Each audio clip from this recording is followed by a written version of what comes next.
Beneath the crumbling walls of forgotten castles, behind the faded ink of medieval chronicles, lies a darkness no scholar has ever fully illuminated.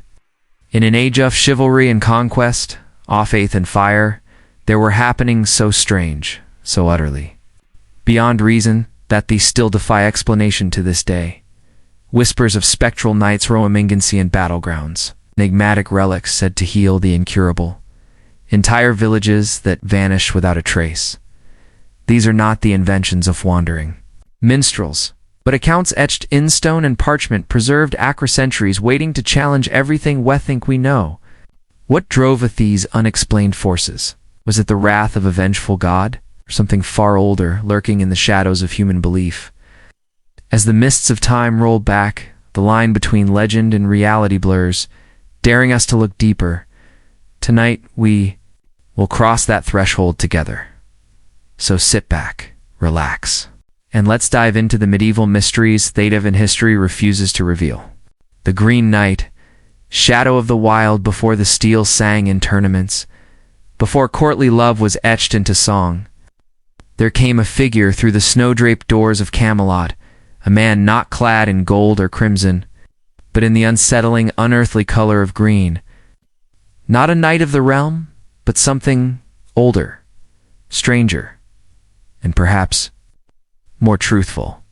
From the flowering boughs of the Glastonbury thorn, a tree said to bloom defiantly in the heart of winter, our journey drifts into a place steeped in smoke and myth, the shadowed realm of Arthurian legend.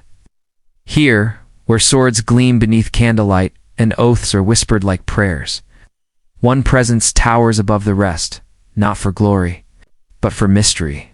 They called him the Green Knight. Picture the great hall of Camelot, its stone walls echoing with laughter and song on a frostbitten Christmas night.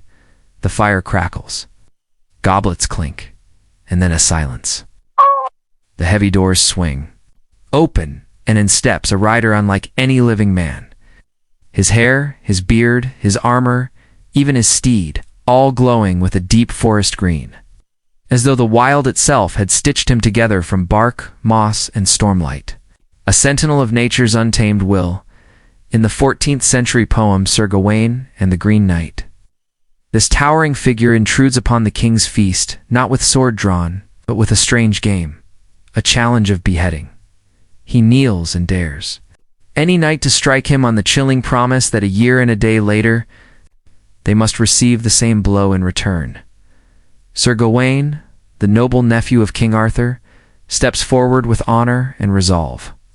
His blade falls, the stranger's head rolls across the stone floor. But then with uncanny calm, the Green Knight lifts it, mounts his horse, and rides off, his severed mouth still speaking. Why green? Why this grim game of death delayed?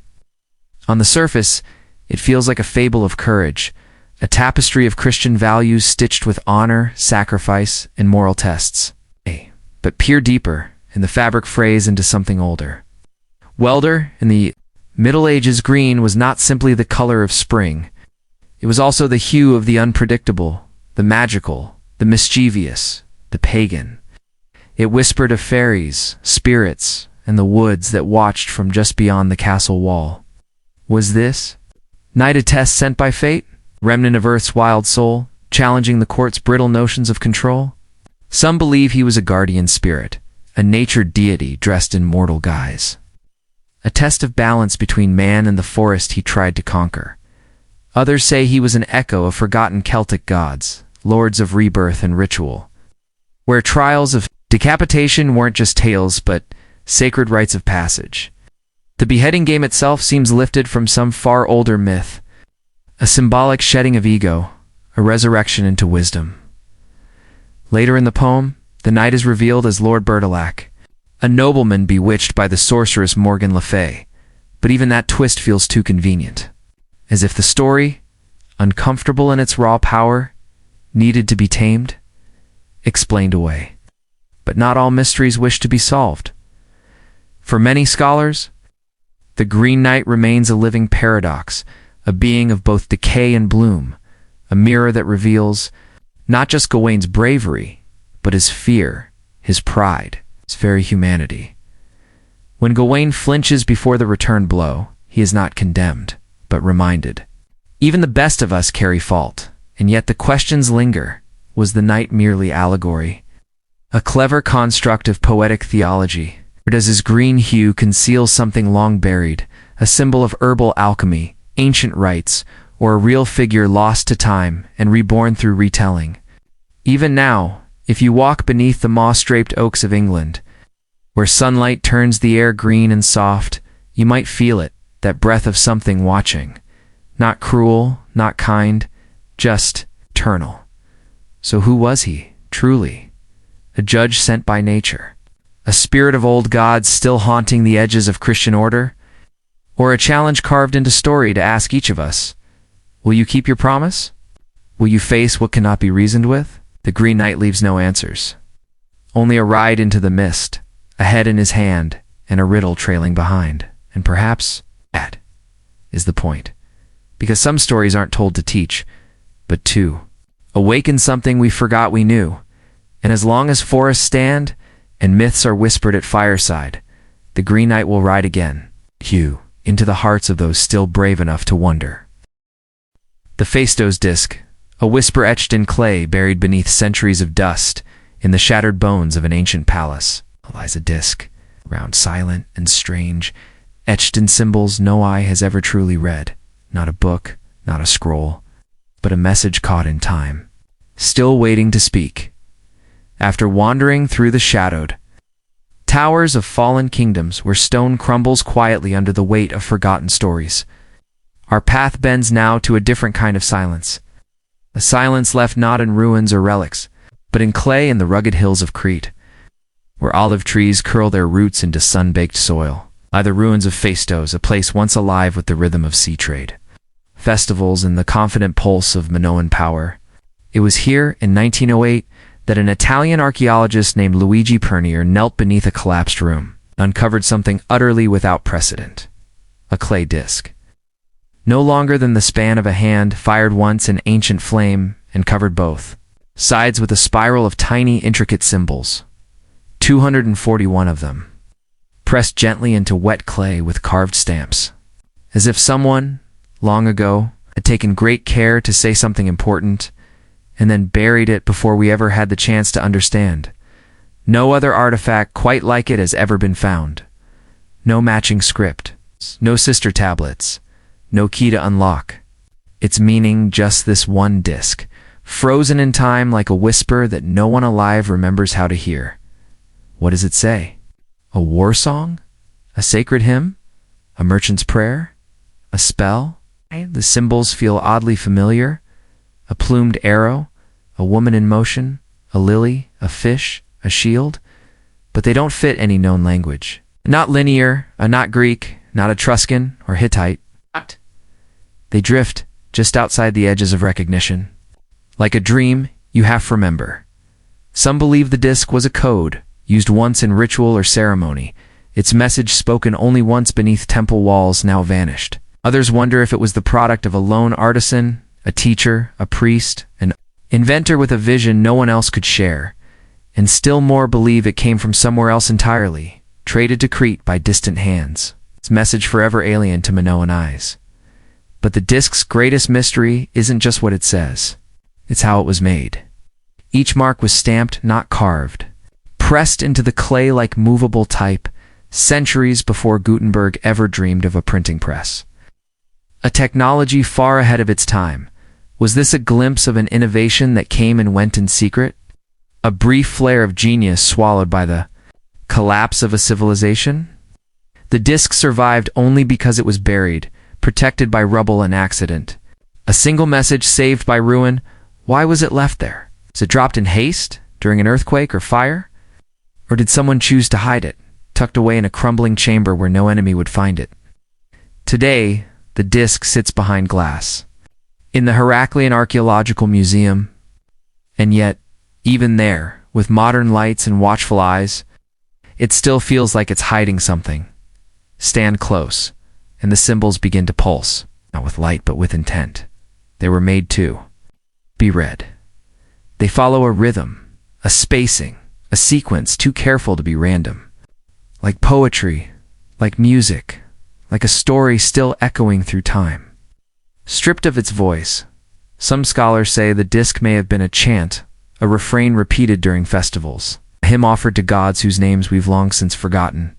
Others see in it the last relic of a writing system that once spanned the palaces of Crete, a language erased by time, its scrolls burned, its tablets shattered, its memories swept clean.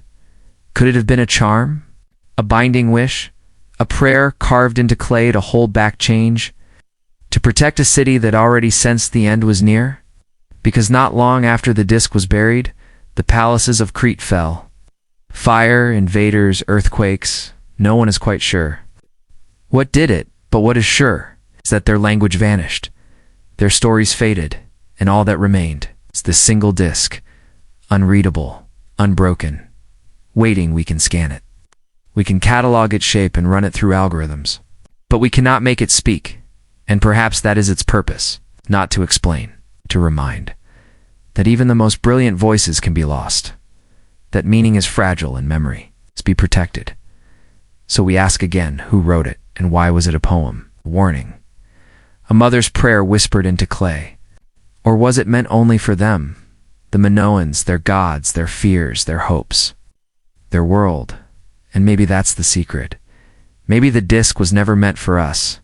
Maybe it's not waiting to be read, but daring us to remember how, easily, knowledge slips through our fingers. How many other voices sleep beneath the soil? How many truths have already turned to dust? And what stories still wait in silence, spiraling quietly just beyond our reach?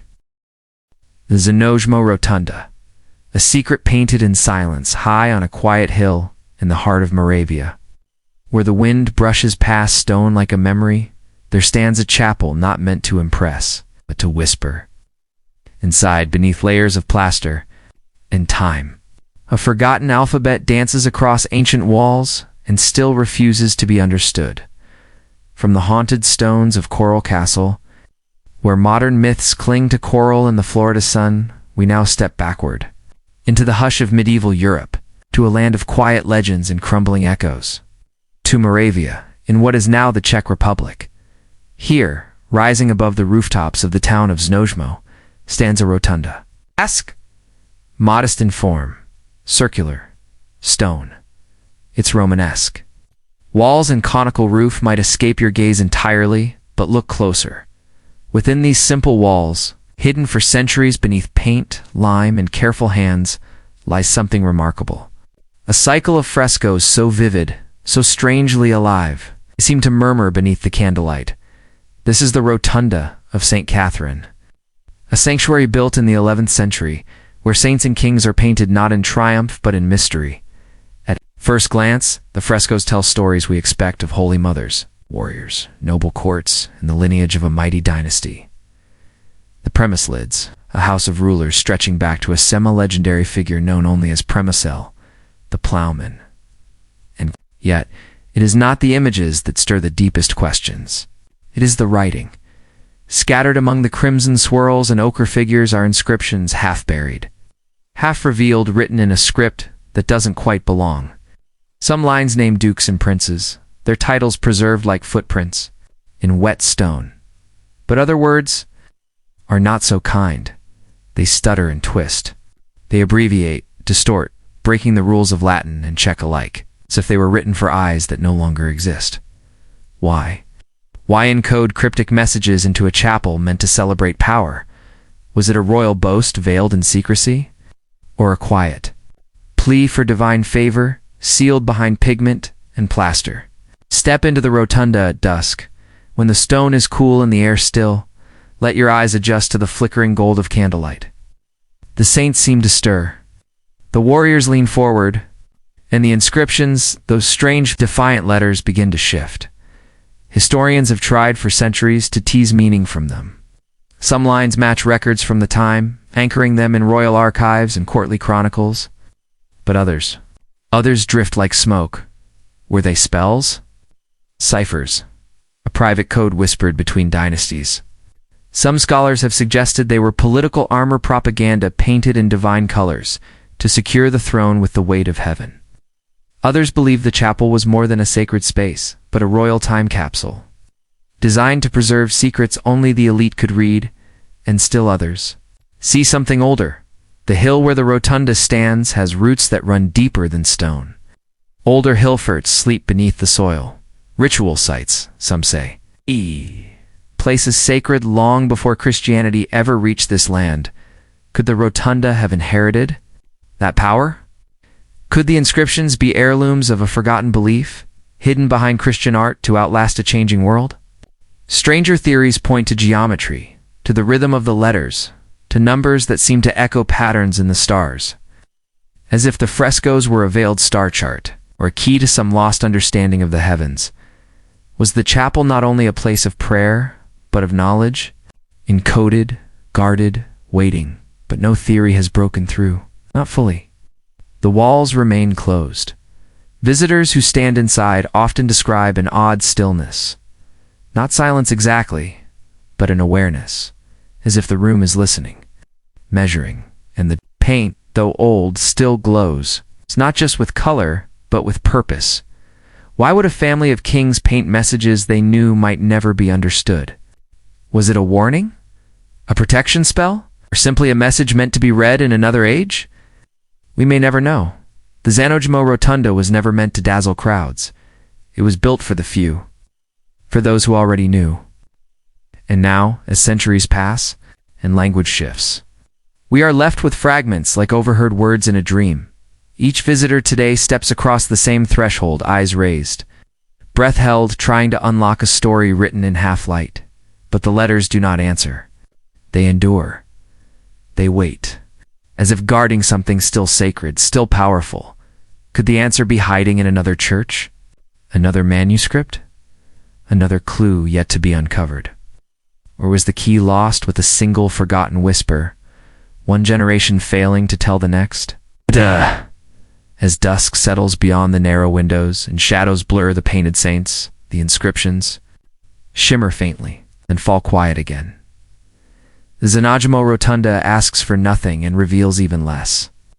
But in its quiet defiance, it reminds us that some truths were never meant for the masses, only for those willing to listen longer. To wonder what story still sleeps in those ancient letters? And what will it take for them to finally speak? The missing eyes of the Bamberg horsemen in the dim stillness of a cathedral, where footsteps echo like fading prayers, a rider waits, silent, blind. Eyes once carved to see, now gaze into nothing. And in that absence, a mystery lingers, as the green shadows of ancient forests fade behind us, and the spectral tale of the Green Knight slips into the fog of legend. We now enter the still breath of stone halls.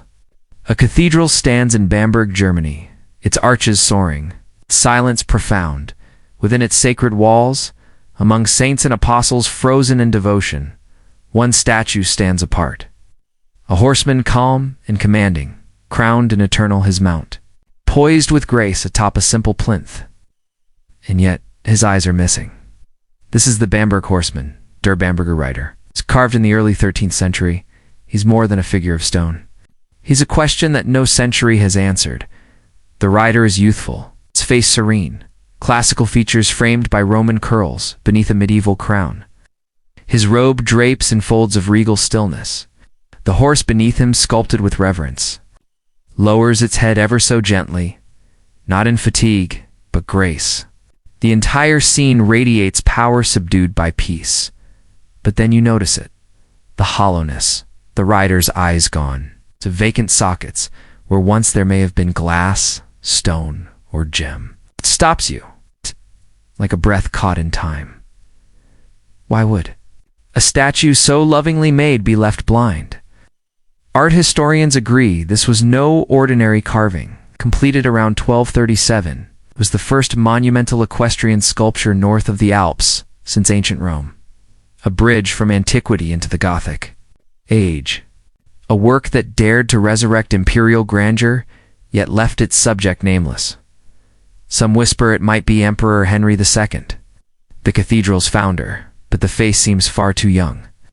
Others see in the rider a symbol, not a man, an image of a Christian king, an idealized protector of the faith, unbound by time.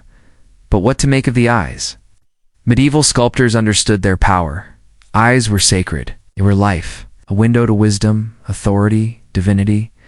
Their absence here feels deliberate. Not decay, not forgetfulness, but silence. Carved with intent. Were they removed by looters? In ages of war and chaos, perhaps melted down for coin, or pried free to fund repairs as plague and fire swept the land? Or was it something stranger? Some believe the eyes once held relics or encoded messages in gemstone glints. A talisman disguised as sculpture, meant to guard something unseen. Others sense an ancient magic in the gaze itself. That perhaps, once the horseman could see, and someone feared what he saw, the statue faces inward, toward the altar, his head slightly tilted not toward the heavens, but toward something deeply personal, as though seeking an answer known only to him. The horse, too, is no war steed. It stands poised, elegant, meant not for battle, but for ceremony, for something sacred. And in the old stories of Europe, the horse was more than an animal. It was a guide, a companion into dream and death, a bridge between the living and the divine. So what was this rider's journey? Did the loss of his eyes mark the end of that journey, or the beginning? Some whisper of lost rites, coded faiths, or forbidden knowledge buried beneath the church's marble calm? There is no proof, only a gaze that is no longer there, and a silence that grows louder the longer you stare. Visitors still gather beneath him, tilting their heads up toward a face that cannot look back. And yet, in the colored glow of stained glass, the rider seems to flicker with life. You begin to wonder, what might he have seen? The rise and fall of empires? The whispered prayers of the forgotten? The sins and secrets of the faithful? Or perhaps his missing eyes were not taken, but offered? A final act of devotion, or a test, because in their emptiness, we see what we choose to see. Power, loss, mystery, a mirror reflecting back our own search for meaning. The Bamberg horseman remains, mobile and unknowable, a riddle of stone watching centuries unfold. And still, he does not blink. Will his story ever be fully told? Or is that the point that some legends are carved not to explain, but to haunt? What truths might awaken if one day his eyes returned? And what might we finally see that we were never ready to face before? The vanishing monastery of Montségur, high above the golden hush of southern France, where the wind moves like memory through olive trees and broken roads. A ruin rests like a crown upon a mountain, and somewhere among its stones, a monastery once stood, or did it? From the echoing stone depths beneath Wawel Hill, where myths speak of dragons and ancient power pulsing through rock, we now journey to a summit bathed not in shadows, but in light. A light so fierce it nearly overwhelms history itself. Atop a wind-scoured mountain nestled in the Pyrenean foothills, the remains of Montségur rise in defiance, jagged, proud, like the remnants of a shattered crown. Here, the air is still, thin. Below, the Languedoc countryside stretches out in quiet amber, dotted with olive groves and the faint footprints of forgotten roads. From this height, it feels as though time has collapsed, folded into itself, as if past and present drift on the same breeze. Yet among these sun-bleached stones, hardened by centuries of siege and silence, lingers a mystery that neither time nor conquest has been able to erase. The inexplicable vanishing of a monastery said to have once stood here, then disappeared. Without a trace, Montségur is most remembered as the final sanctuary of the Cathars, Christian sect condemned by the Catholic Church as heretical during the 13th century. Their beliefs were radical, even revolutionary. They denounced the material world as inherently corrupt, rejected the authority of Rome, and embraced a dualistic view of the cosmos, where the physical world served as a prison for the soul too. The Church, this wasn't just heresy, it was an insurrection. In 1244, after a relentless siege, Montsegur fell. More than 200 Cathars, many among them perfecti, the sect's spiritual elite, refused to abandon their faith. They chose death instead, burned in a mass execution at the foot of the mountain. And then, silence. The church attempted to erase everything. Their texts were destroyed. Their names faded into dust. Their sanctuaries reclaimed or dismantled. Except perhaps -1. There are references, scattered, obscure, persistent, to a monastic retreat near Montsegur, predating the siege but never quite the same as the fortress that still clings to the summit. It was something quieter, more hidden, a place of sacred reflection, possibly carved into the cliffs themselves. Medieval whispers speak of a Cathar sanctuary used for initiation rituals, a place of solemn rites. Some even speak of a library, sparse, profound, said to hold texts long banished by the church, and yet no trace of this monastery has ever been definitively found. So how does a structure vanish? Some argue it never existed in the traditional sense. Perhaps it was a hermitage etched into the stone. Like the troglodyte dwellings that still dot this region, erosion, rock slides, a purge followed by deliberate destruction could have wiped it clean from sight. Others believe it may have been built with wood and daub, fragile materials designed to vanish without a trace if danger ever approached. In the chaotic aftermath of the Cathar purge, survivors may have erased their own refuge, fearing betrayal, persecution, or worse. But as the years passed, the theories began to spiral into stranger realms. By the 19th and 20th centuries, mystics and occult thinkers, drawn to Montsegur, like moths to sacred flame, began proposing that this place was more than a ruin. Influenced by Rosicrucian and theosophical ideas, they described Montsegur not as a fortress, but as a spiritual beacon, a vessel of knowledge, a remnant of something ancient, perhaps reaching back to the Gnostics, or even the Essenes. Some believe the missing monastery was never destroyed, but hidden, concealed, guarding not only teachings, but a sacred object, the Holy Grail itself. In this view, the Cathars didn't lose their sanctuary. They buried it in tunnels beneath the mountain, not metaphorically, but physically. Local legends speak of vast passageways beneath Montsegur. Some say they wind for miles, unmapped, forgotten, still untouched. Other more esoteric theories go further, suggesting the monastery never vanished at all because it never fully belonged to this world. It lived in a liminal space somewhere between the material and the mystical. That Montsegur is a thin place where the veil separating spirit and earth wears thin, and that the monastery can only be perceived by those ready to receive what it holds.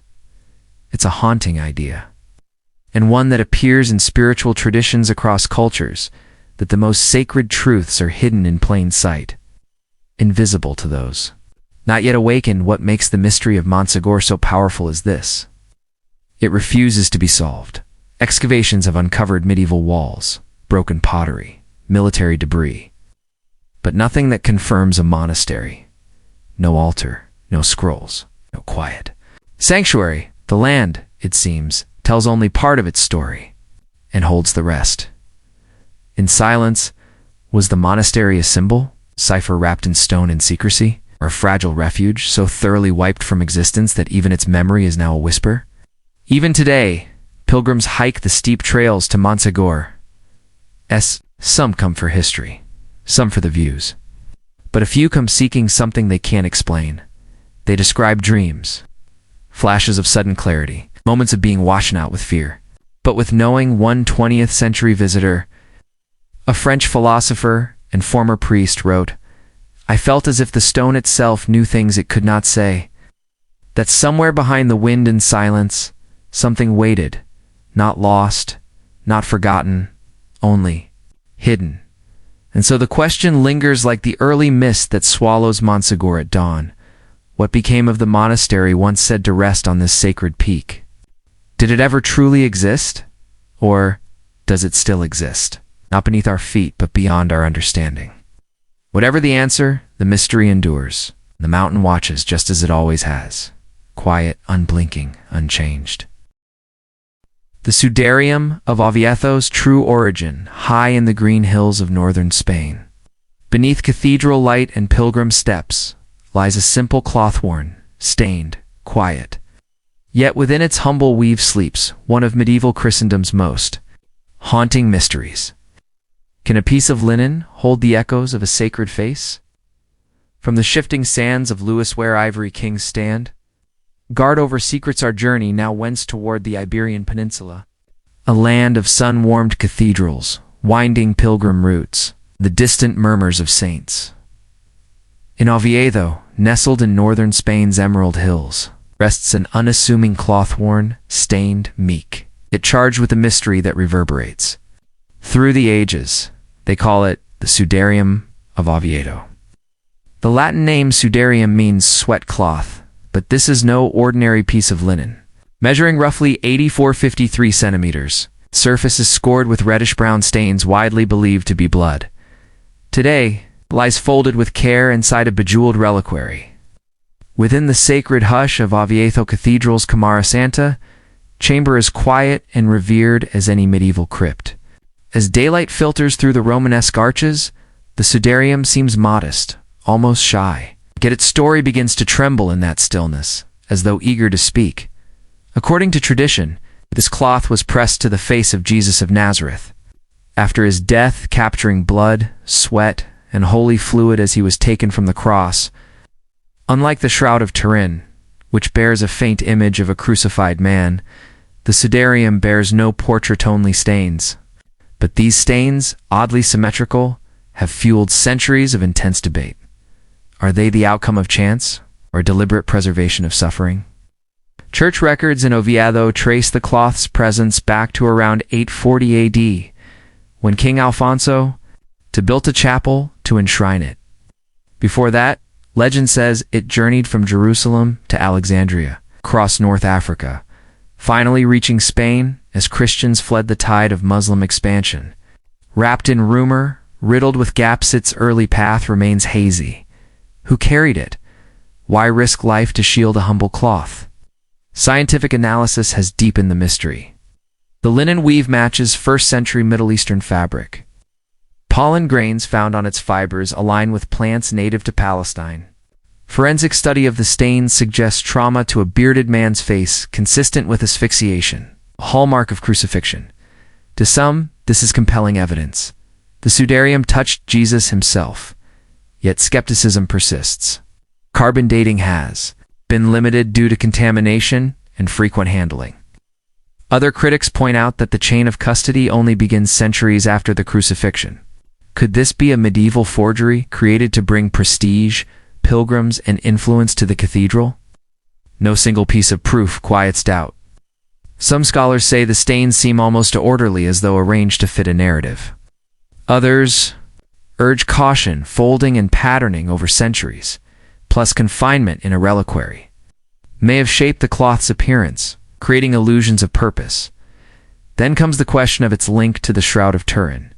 Tradition claims the Sudarium was used first, pressed over Jesus' face immediately after death, before being replaced by the larger burial shroud.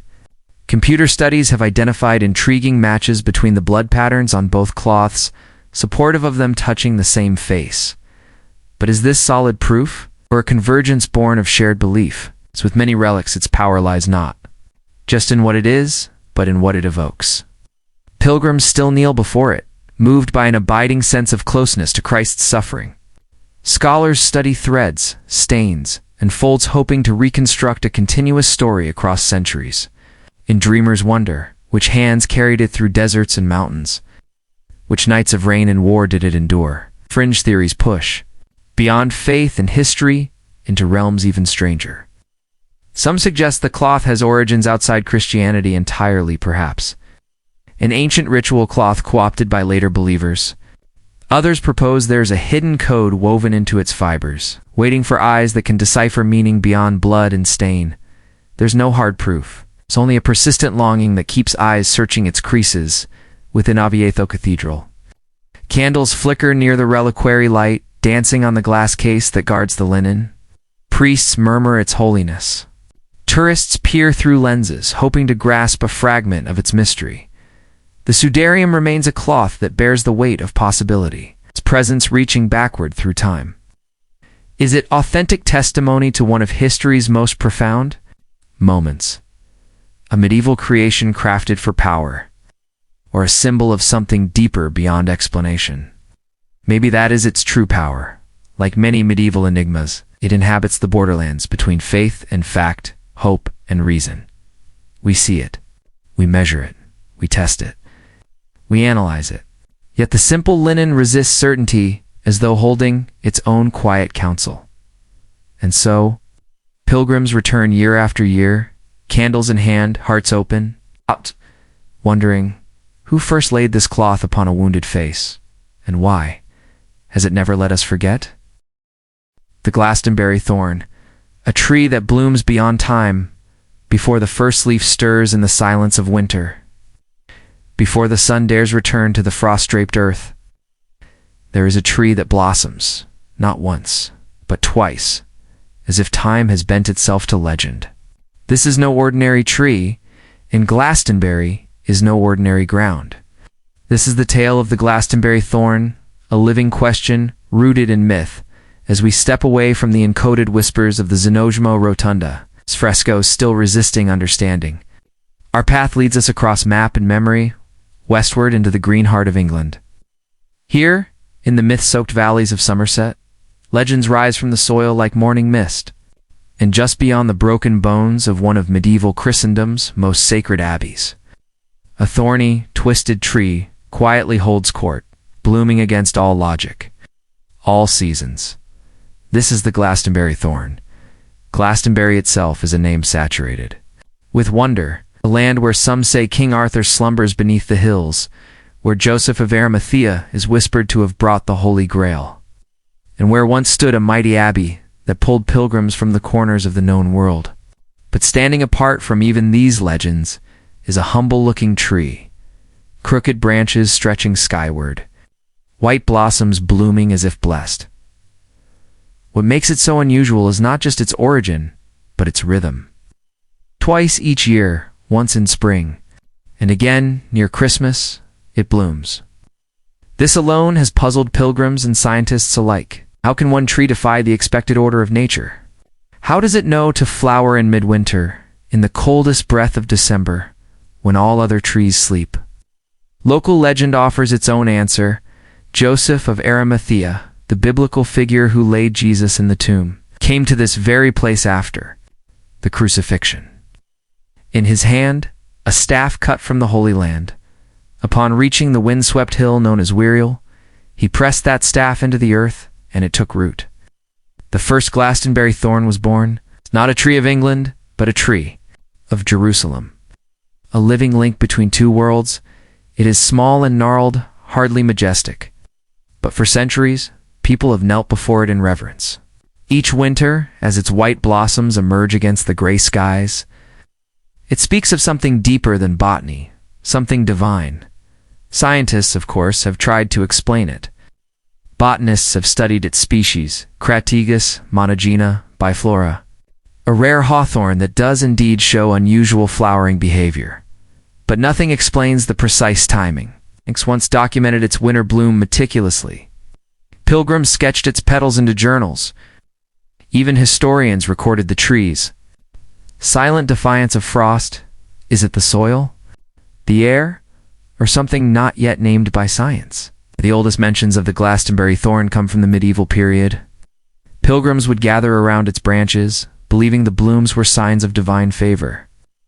The abbey itself sent cuttings of the tree to monarchs, and for centuries, English kings and queens received a sprig of thorn blossoms each Christmas. Even today, a cutting is ceremonially presented to the reigning monarch, a living ritual that ties sacred to sovereign. But history, too, has its axes. In 1539, under the command of Henry VIII, Glastonbury Abbey was dissolved. Monks were scattered, the abbey was torn down, and the original thorn cut to the ground. Whether it was a political gesture or an attempt to erase a Catholic symbol, the tree was destroyed. but it did not vanish. It regrew from cuttings secretly preserved. Its white blossoms returned, blooming in midwinter once again, as if no blade could sever what had once been planted with faith. Was this simply a triumph of horticulture, or something greater, a sacred echo that refused to be silenced? And what if this tree predates Christianity altogether? Some whisper that the thorn once belonged to older traditions, that before Joseph, before monks and abbeys, it stood in groves, sacred to ancient deities. That the white blossoms were once offerings not to Christ, but to the earth gods of forgotten centuries. As Christianity spread, so did its ability to weave new meaning into older roots. There are skeptics, of course. Some claim the story of Joseph and his staff was a clever invention by medieval monks eager to boost the abbey's prestige. All relics brought pilgrims, and pilgrims brought wealth. Could the tale of a Holy Land tree have been carefully crafted to sanctify a humble hawthorn? And then, as with many English mysteries, come the theories of ley lines, those invisible currents of earth energy that supposedly crisscross the land. Perhaps, some say, the Glastonbury thorn stands atop such a line, drawing power in ways modern instruments cannot measure. Or perhaps it's the subtle microclimate of weary Wawel Hill. Just enough warmth, just enough wind. That encourages this miracle of bloom, but then you stand before it, and something changes. Even the most hardened skeptic finds their certainty softened. The tree, blooming against the cold, becomes a quiet miracle. A symbol of rebirth, of light emerging in darkness. No theory, no microscope has fully captured what that feels like. To witness petals unfolding in December, like a whispered promise. Even today, offerings are left at its roots. Ribbons tied to nearby fences. Prayers whispered into the wind. Tourists come with cameras, but pilgrims come with hearts open, seeking not proof, but wonder, seeking connection. So what is the Glastonbury thorn, really? Is it the living staff of Joseph of Arimathea, a root of the Holy Land still clinging to English soil? Or is it a beautifully crafted medieval legend, a sacred fiction that gave pilgrims something to believe in? No one can say. Every December, as the solstice draws near, the people of Glastonbury watch the thorn, waiting, hoping, and when the first blossoms appear, soft, white, out of season, the past breathes again. For a moment, the veil of time lifts, and the age of saints and sacred relics feels close, as if still lingering in the chill air. What truth lies in this tree? Is it a natural wonder, twisted by story? Or is it the last living strand of something ancient, something divine, woven through centuries like a secret? Perhaps we are not meant to know. Perhaps the tree's mystery is its gift, a reminder that not all questions need answers. Some need only awe. And as the blossoms fall once more to the quiet earth, the Glastonbury thorn whispers. Some stories are too sacred to explain. Some mysteries bloom only in silence. The disappearance of the Varangian Guard, long ago, along the dark currents of the Danube where the water shifts like memory and legends. Whispered just below the surface there is said to lie the body of Attila the Hun, hidden and waiting. If ever that grave is disturbed, if those waters ever give him back to the world, what other stories might rise with him? We now turn south toward a city once called the center of the world, a city of marble, flame, and gold, Constantinople. Its domes still shine in stories, its spires catch the light of imagination.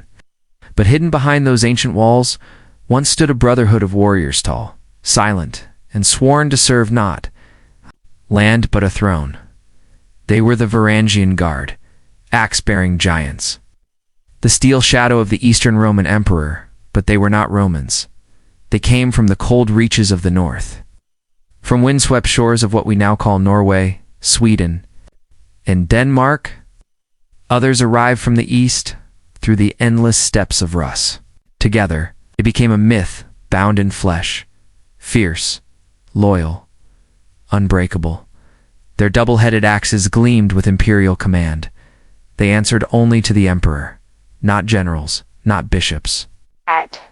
They were warriors who became legend protectors of Byzantium and enforcers of an empire that straddled two worlds. And then, without warning, they vanished by the year 1204. As crusaders battered the gates of Constantinople and chaos boiled through its streets, the Varangian Guard, after centuries of loyal service, simply disappeared. Chroniclers mention them once more during those final days. Some say they died to the last man, holding the palace gates with blood-soaked hands. Others whisper they vanished into the smoke, slipping away as the world they had sworn to protect crumbled to ash. No one knows for sure. No graves, no final battle record. Oh, low final battle record. Historians are still asking the same question. How could one of the most recorded, feared, and loyal forces in imperial history vanish almost overnight? Some believe they were betrayed. After the Fourth Crusade captured the city, surviving Varangians may have been executed by greedy knights eager to claim their gold. Others suggest the warriors, disillusioned and orphaned by empire, returned quietly to the lands of their ancestors. But if they did, no trace of them remains, no sagas, no descendants, no name passed on in pride. Then come the stranger theories and scattered fragments of Icelandic sagas, or tales of warriors returning from Miklagard, the Norse word for Constantinople, with chests of treasure, in silence. Men who refused to speak of what they had seen, as though they had faced something too great or too cursed to ever name again. And after 1204, the trail fades further. Later Byzantine texts speak vaguely of northern guards, but they were ceremonial figures, no longer the shock troops of legend. Were these still Varangians, or just men wearing borrowed armor and borrowed names? Even the runes they carved, still faintly etched into the marble walls of Hagia Sophia, offer no answers, just echoes. Some scholars say small bands may have fled east toward the Black Sea, toward the last flickering lights of the empire, blending in, fighting under new banners, vanishing into forgotten battles. Others claim they reached distant shores, Crimea, Georgia, perhaps even deep into the Balkans. There, some say their bloodlines lingered in secret. Strange dialects, half Norse, half lost, were reported in isolated villages as late as the 18th century. Could those voices have been the last whispers of the Varangians? Then come the truly strange beliefs that the Varangians didn't die, didn't scatter, but went underground. Some believe the runes left in the great church are messages, symbols of a brotherhood that swore never to reveal its truth until the empire rose again. A secret order, a lost oath, a ghost army waiting to be called. No proof, only longing. Still others tell of settlements deep in Anatolia, founded by the last survivors, men who married locals, who hid their northern roots in rituals and dreams. They say you can still find fragments of their myths hidden in folk songs, in carvings, in places where no one remembers who carved them. But none of these theories can answer the most haunting question. Why no graves? Why no names? Why no return? The Varangians were not chroniclers. They were warriors. Their stories lived in memory, not on parchment. And memories, when untold, vanished. Only a few weathered runestones in Sweden remember, stones half consumed by moss and time. They speak of men who journeyed far, who fought for emperors in a city of gold. But they fall silent when asked what became of those men when the city burned. Stand long enough in the ruins of Istanbul, beneath the fractured columns of what was once Byzantium, and you may feel it, the shadow of a question still alive in stone. Did the Varangians die with the dream they guarded?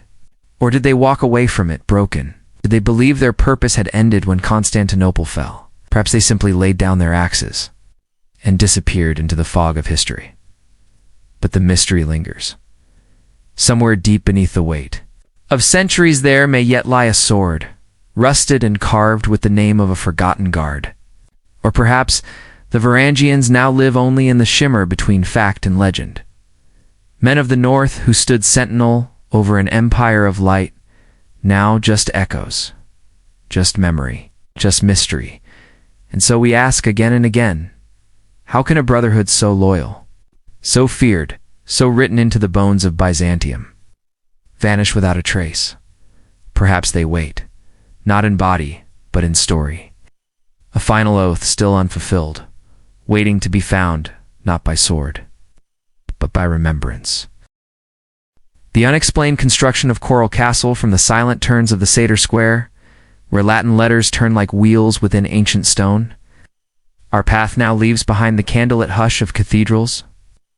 We travel forward not in clarity, but deeper into mystery, beneath the subtropical sun of southern Florida. Cradled in a clearing where pine needles whisper and palm fronds stir like secrets, there stands a structure that bends both belief and physics. They call it Coral Castle. At first glance, it looks like a fortress left behind by giants. Enormous blocks of coral limestone, some heavier than 30 tons, stand shaped and stacked.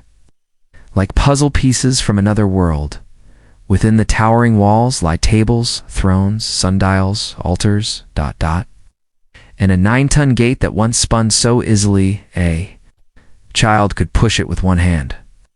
Each piece carved and placed with intention, but this castle wasn't raised by armies. It wasn't the work of an empire or a team of engineers with roaring machines. It was built by a single man alone in the dark. His name was Edward Ledskilnina, Latvian immigrant with a frail frame, a quiet voice, and a mystery that is never quite settled. Between the 1920s and the 1950s, Edward worked mostly by night, moving stones that weighed more than trucks, lifting monoliths with no modern cranes, and shaping them into harmony. How? That is the question that echoes still through the castle corridors. Neighbors glimpsed him at work, quiet, determined, never hurried. But no one saw the moment the stones moved. No one saw the secret revealed. Photographs show him surrounded by simple tools, pulleys, chains, a tripod of logs, not the kind of equipment that can balance a 9-ton gate with such impossible precision. That it spun effortlessly for decades. And when that same gate broke and modern engineers tried to repair it, they couldn't. Not fully, even with all their tools. They couldn't replicate the ease with which it once moved. So how did he do it? Edward left behind strange writings, pamphlets with cryptic titles like Magnetic Current. He wrote of hidden energies, of forgotten forces. He hinted that he had discovered the same secrets that allowed the Egyptians to raise the pyramids. He never gave a clear answer. Was it genius, madness, or both? Some say he had unlocked the language of resonance, that he had found how to make the stones sing and then rise. They speak of anti-gravity or magnetism tuned with the Earth's pulse. Others see a man of deep, intuitive knowledge, a master of leverage and time, a solitary craftsman who knew every angle, every weight, every whisper in the coral. But then, why work in the night? Why the secrecy? Why guard the mystery so fiercely, only to let it die with him? Some who visit the castle describe more than all they speak of an energy, a stillness deeper than silence, as though the stones hum softly, holding a vibration left behind. Perhaps it's just the story. Or perhaps he really did tap into something ancient, something lost. And behind it all, there is a heartbreak. A legend that makes the mystery even more human. Edward said he built Coral Castle for his lost love, a woman he called Sweet 16, who broke off their engagement before he ever left Latvia. Was this monument a temple of grief, a message written in coral? Or was that tale a mask hiding something even stranger? As the Florida sun begins to set, the castle changes. Shadows grow long, the stone turns golden, then gray. No longer looks like a tourist stop. It becomes something else, a message, a riddle carved in fossil, whispered too quiet to hear unless the night is very still. Did Edward Ledskilnina discover a forgotten law of the universe? Or was he simply a man with endless patience and a broken heart? Some believe his writings magnetic current, and others are breadcrumbs left for those wise enough to follow. Others think they're misdirections, clues meant to distract from something he had sworn never to reveal. And yet the coral castle stands. People still reach out to touch the stone. They press their palms against the cold coral, hoping somehow to feel what Edward knew. They measure, they guess, they marvel. But the stones do not speak. Not yet. They remain, like a reliquary, holding a sacred relic. silent and unmoving. And perhaps that's the greatest mystery of all. Not the stones, but the man. The quiet builder who moved mountains with no help, who whispered to limestone and shaped it, like clay, who may have carried in his mind a key to something we've forgotten, and who chose to carry it with him to the grave. So the question remains carved into every wall, embedded in every weightless monolith. How did Edward Lidskelnin do it? How did he move the unmovable? And what truth still lies waiting quiet, buried in the shadow of his castle? The collapse of the Khmer Empire from the mist-shrouded cliffs of Wales, where the ancient verses of the Mabinogion still echo through wind and stone. We now drift across oceans and centuries toward the sun-drenched heart of Southeast Asia. There, deep within the folds of the jungle, towers rise like memory's half-buried stone, faces gazing outward in silent calm.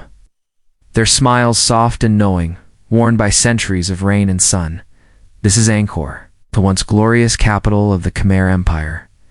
An empire so vast, so impossibly grand, that its legacy still lingers in the roots and ruins it left behind. From the 9th to the 15th century, it ruled over lands that now span Cambodia.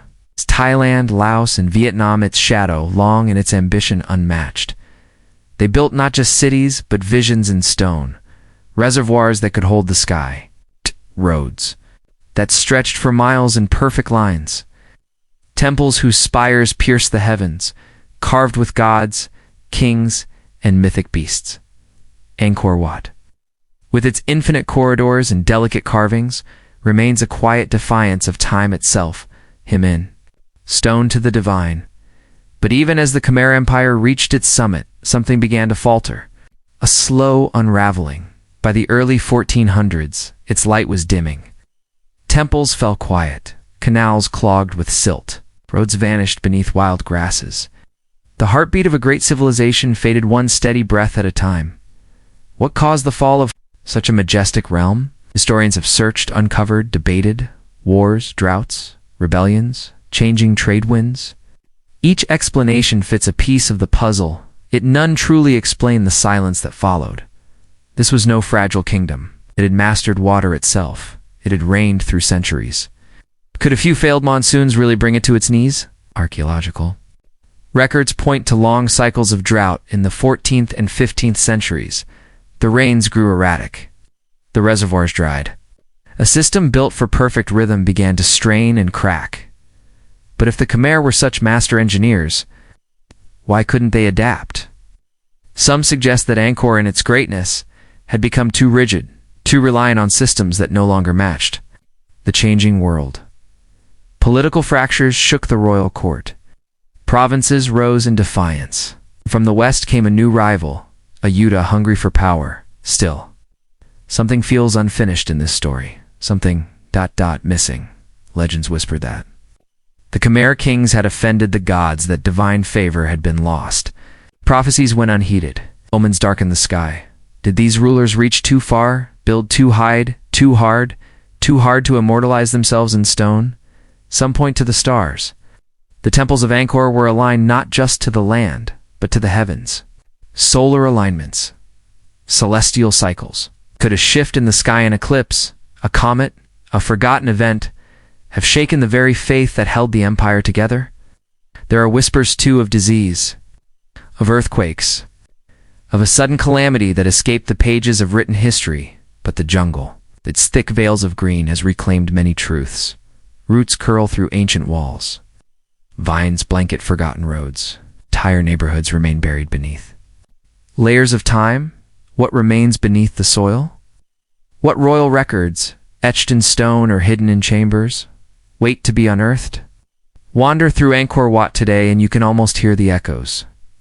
The slow procession of dancers, the soft chants of monks, the clatter of armor on sacred stone, a vanished world that still hums beneath the stillness.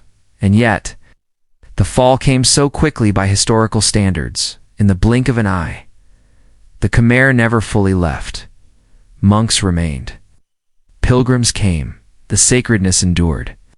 But the empire's brilliance never returned. Kings moved on. Wars raged.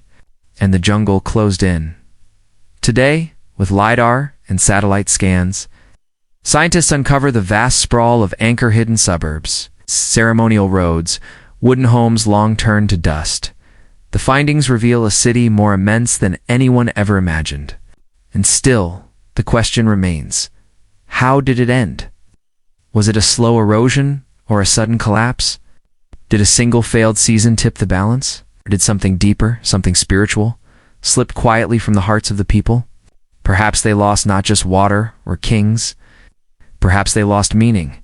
The question lingers in the corridors of Angkor Thom, in the stone eyes of the Bayon Temple, in every face that seems to smile knowingly, as if guarding a truth we're not yet ready to understand. Maybe that truth was never meant to be told. I lost to time. The fall of the Khmer Empire drifts between history and legend, a warning, a wonder, a silence too, vast for words. And so we are left to ask, what did the kings of Angkor know that we do not? What dreams or warnings lie etched into their sacred towers, waiting for someone to finally listen? The voyages of Madoc, the Welsh prince who reached America, echoes the fading echoes of olden tales and the cold stones of Constantinople, as we leave behind the hushed corridors where the Varangian guard once vanished. Our path turns westward, across a slate-gray sea, restless and vast. Here along the wild wind-battered coast of North Wales, where cliffs fall steep into the cold bite of the Irish Sea, the waves strike stone in a rhythm older than memory. Near the river mouth of the Afon Ganal, a legend drifts like sea mist, a voyage not for war, but for escape, discovery, disappearance. It is the 12th century. The mighty prince Owain Gwynedd, ruler of the kingdom of Gwynedd, is passed, and with his death, his lands fall into violent disarray. A brutal civil war breaks out over the question of succession, and in the midst of the bloodshed, one of Owain's sons, Madoc, ap. Owain Gwynedd, refuses to fight for the crown. Instead, he turns away from power and toward the horizon. The story goes that in 1170, Madoc gathered a small fleet and set sail, not to Ireland, not to Brittany, not to any known place on the map. He sailed west. Far west, Welsh lore claims he crossed the Great Atlantic, reaching a distant and uncharted continent centuries before Columbus ever dreamed of it. Some say he returned to Wales only once, to gather more settlers for his new land, and then sailed again, this time vanishing into silence. To many, this is just a tale of folk story, lost to time. The first known written versions don't appear until much later, in Tudor-era accounts by historian Humphrey Lewid and poet Richard Hakluyt. These sources, though richly detailed, were written long after Madoc's supposed voyage, yet somehow the legend endures, yielding, persistent, deeply rooted. Could it be true? Could a Welsh prince have reached the Americas more than 300 years before Columbus? Most historians remain cautious. How? No contemporary Welsh chronicles from Madoc's own era mention such a journey.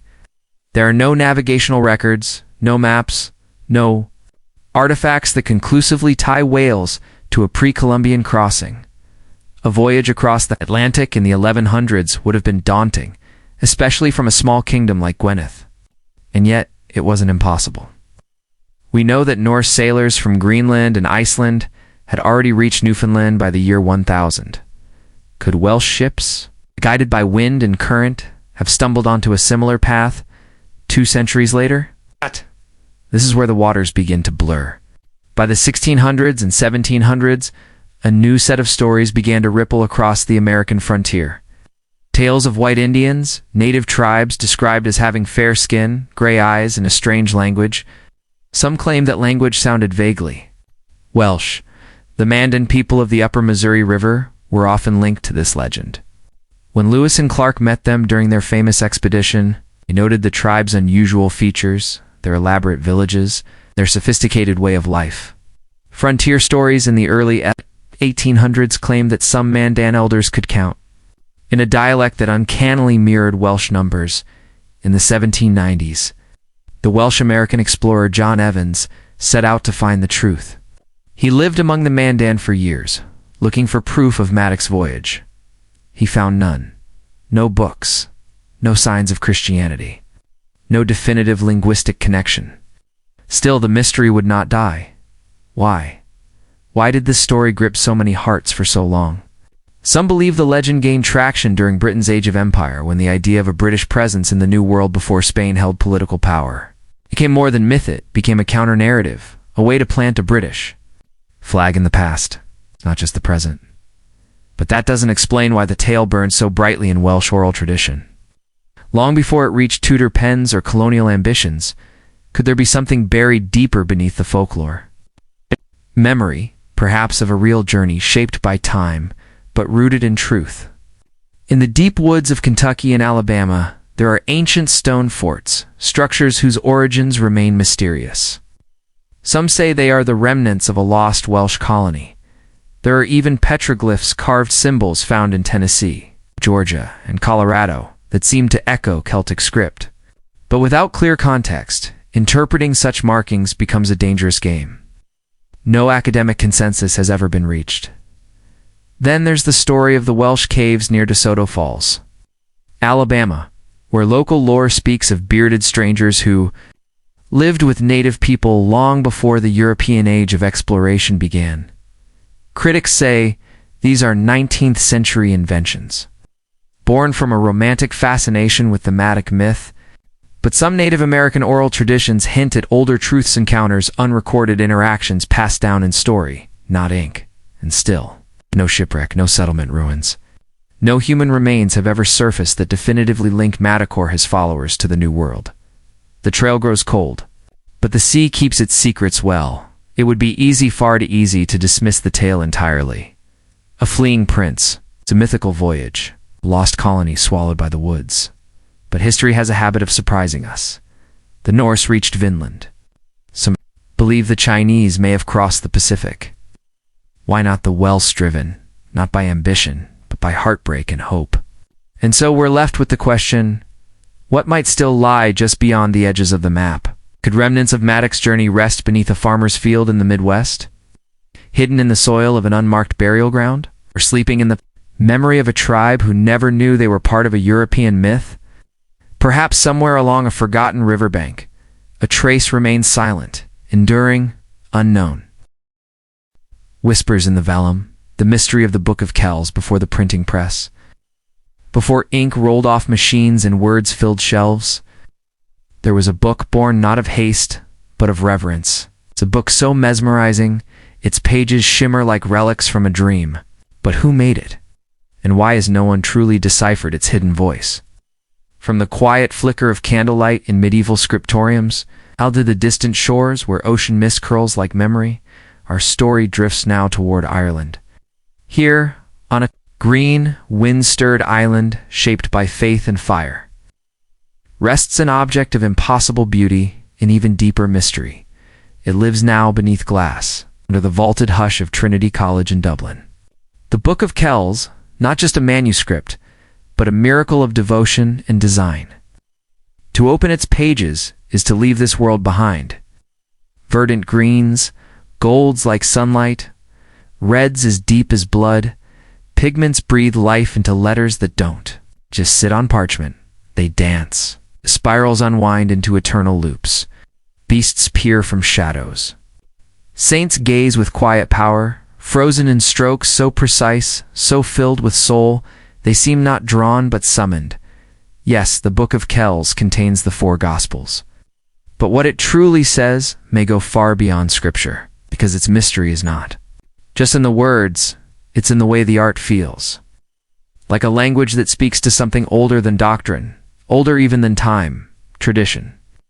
Whispers that it was born around the year 800 AD perhaps, on the sacred Isle of Iona, off the Scottish coast, where early Christian monks once lit their candles against the dark, until Viking sails appeared like storm clouds on the sea, and the scribes fled, carrying with them something holy. It is believed they finished the book in Ireland, at the Abbey of Kells, and that's where its story was supposed to end. But even that explanation, neat as it sounds, feels incomplete. Because here's the real question. How was such perfection possible in an age of turmoil, violence, and isolation? Who were these silent scribes? And how did they achieve such colors? Pigment still glowing after 1,000 years crafted. From crushed minerals and unknown binders, with formulas that modern science still can't fully replicate, the writing, flawless. Letter after letter, hand-drawn without magnification, every curve identical, every stroke in rhythm. The decoration, overwhelming. So complex, so mathematically perfect, some scholars believe it hides a geometry we no longer understand. Were these monks not just artists or scribes, but keepers of a lost wisdom? Could they have been guardians of something deeper, a language of spirit and shape, passed down through centuries of silence? Because as you turn the pages, something strange happens. Look closely at the churro page, where the name of Christ blooms like a cosmic diagram. Snakes coil and vanish into the ink. Peacocks, sacred birds of resurrection, shimmer beside margins. Where cats chase mice, every detail seems alive, almost watching you back. And then, there are the others. Faces not of saints, but of something else. Hybrid creatures, cryptic figures, symbols without clear meaning. What are they doing here? Were they simply decoration, or were they hiding messages? Whispers of a theology, or even a cosmology, lost to time? Some suggest the Book of Kells might contain more than beauty, that it could be a map, not of places, but of the soul. Each endless knot a path through eternity, a mirror for meditation, a tool to unlock consciousness. There are even more daring ideas, that it was created under visions. Divine instructions whispered to chosen monks. Each image flowed from the hand of a seer, not just an artist. We have no proof. And yet, when you stand before those pages, it's hard not to wonder, because this was no ordinary book. It was never meant for daily reading. Its grandeur, its fragility, it speaks of something else, a display of power, a talisman, perhaps a safeguard, meant to protect not just words but people. And still, through fire, war, and theft, it survived. Once stolen in the 11th century, its jeweled cover ripped away, left in a ditch. As if even the thieves knew it held something gold could never match. How? Who sheltered it when the world burned? How did its delicate vellum escape centuries of chaos? Today the Book of Kells rests in a library of quiet awe. Light from tall windows kisses its surface. Tourists whisper as though in a church. Scholars turn its pages like pilgrims, their fingers tracing the work of hands that left behind no names. No signatures, only this, a book that glows with a mystery still unsolved. And so, we're left to ask, were its makers simply monks with divine patience, or chosen initiates, touched by something eternal? How did they craft a vision so vast, so perfect, that it still sings through centuries in the end? The Book of Kells is not a book, it is a riddle, an echo, a whisper from across 1,000 years, still asking us to listen. And maybe, just maybe, waiting for the right eyes to finally understand what it's been trying to say all along. Echoes of stone, the giants of Sardinia beneath the blazing sun of the Mediterranean lies, an island carved by wind and time, where the stones whisper secrets older than empire. And among those stones, a story lingers of giants. It's not just in myth, but perhaps in bone. A story the earth may still be hiding. Our journey begins where legend meets silence, at the banks of the Busento River, where a lost king is said to lie beneath the silt, wrapped in water and secrecy. But from that silent stream, we cross, the sea drawn to a different riddle. One etched in stone, on the rugged, wind-blown island of Sardinia. Here, amid jagged cliffs and olive-strewn valleys, towers rise from the land like memories too heavy to forget. They have stood for thousands of years, the Niraj. Beehive-shaped fortresses built of basalt blocks, some so massive it's unclear how they were ever moved. Over 7,000 of them are scattered across Sardinia, forming a kind of ancient constellation. A network without a clear purpose, without a known builder. Were they fortresses, shrines, granaries, or were they something else? Because in the shadows of these stone giants, a deeper mystery stirs, tales of real giants. Beings of immense height and strength, who once walked this island, shaping the land with hands that could raise monoliths. It's not just local folklore. These stories go back centuries, even to Roman times, when travelers wrote of strange bones dug from Sardinia's soil. Bones far too large to belong to any man. In the 16th and 17th centuries, chroniclers described unearthed skeletons, skulls said to be twice the size of a human's, jawbones that could enclose a head, thigh bones longer than a grown man's arm. The details vary, but the theme remains the same. Something once lived here that was larger, different. Skeptics argue these were just the remains of ancient animals, megafauna like mammoths or giant deer, their bones worn smooth by centuries and mistaken for human remains. A plausible theory, but even science can't fully explain what came next, because across Sardinia, archaeologists began uncovering something else: vast burial chambers made of stones that dwarf the human frame, known as tombs of the giants. These open-air graves curve like ribs in the earth, with central stones rising over 10 feet high. It's too large for any one person. It's too grand for any single burial. So who or what were they meant for? Excavations have revealed multiple bodies inside. It's all ordinary in stature, all human. And yet, the scale of these tombs resists that answer. As if the design was never meant to hold small lives. Local legends speak differently. They say the true bones have been hidden, whisked away before the scholars arrived, that skeletons vanished from dig sites, that excavation reports were altered, edited, silenced. Why? Some say the truth is too disruptive, that evidence of a lost race, of beings unlike us, would shatter what we think we know about human origins. Others go further, whispering of visitors not born of this world, who once shaped Sardinia and left behind these silent stone reminders. It's easy to dismiss it as myth, but still, questions linger. Why would a forgotten people build such vast tombs, if not for something larger than themselves? Why do the stories of giants refuse to die, passed down through shepherds and stonemasons like sacred memory? Even today, farmers sometimes speak of strange bones unearthed in the fields.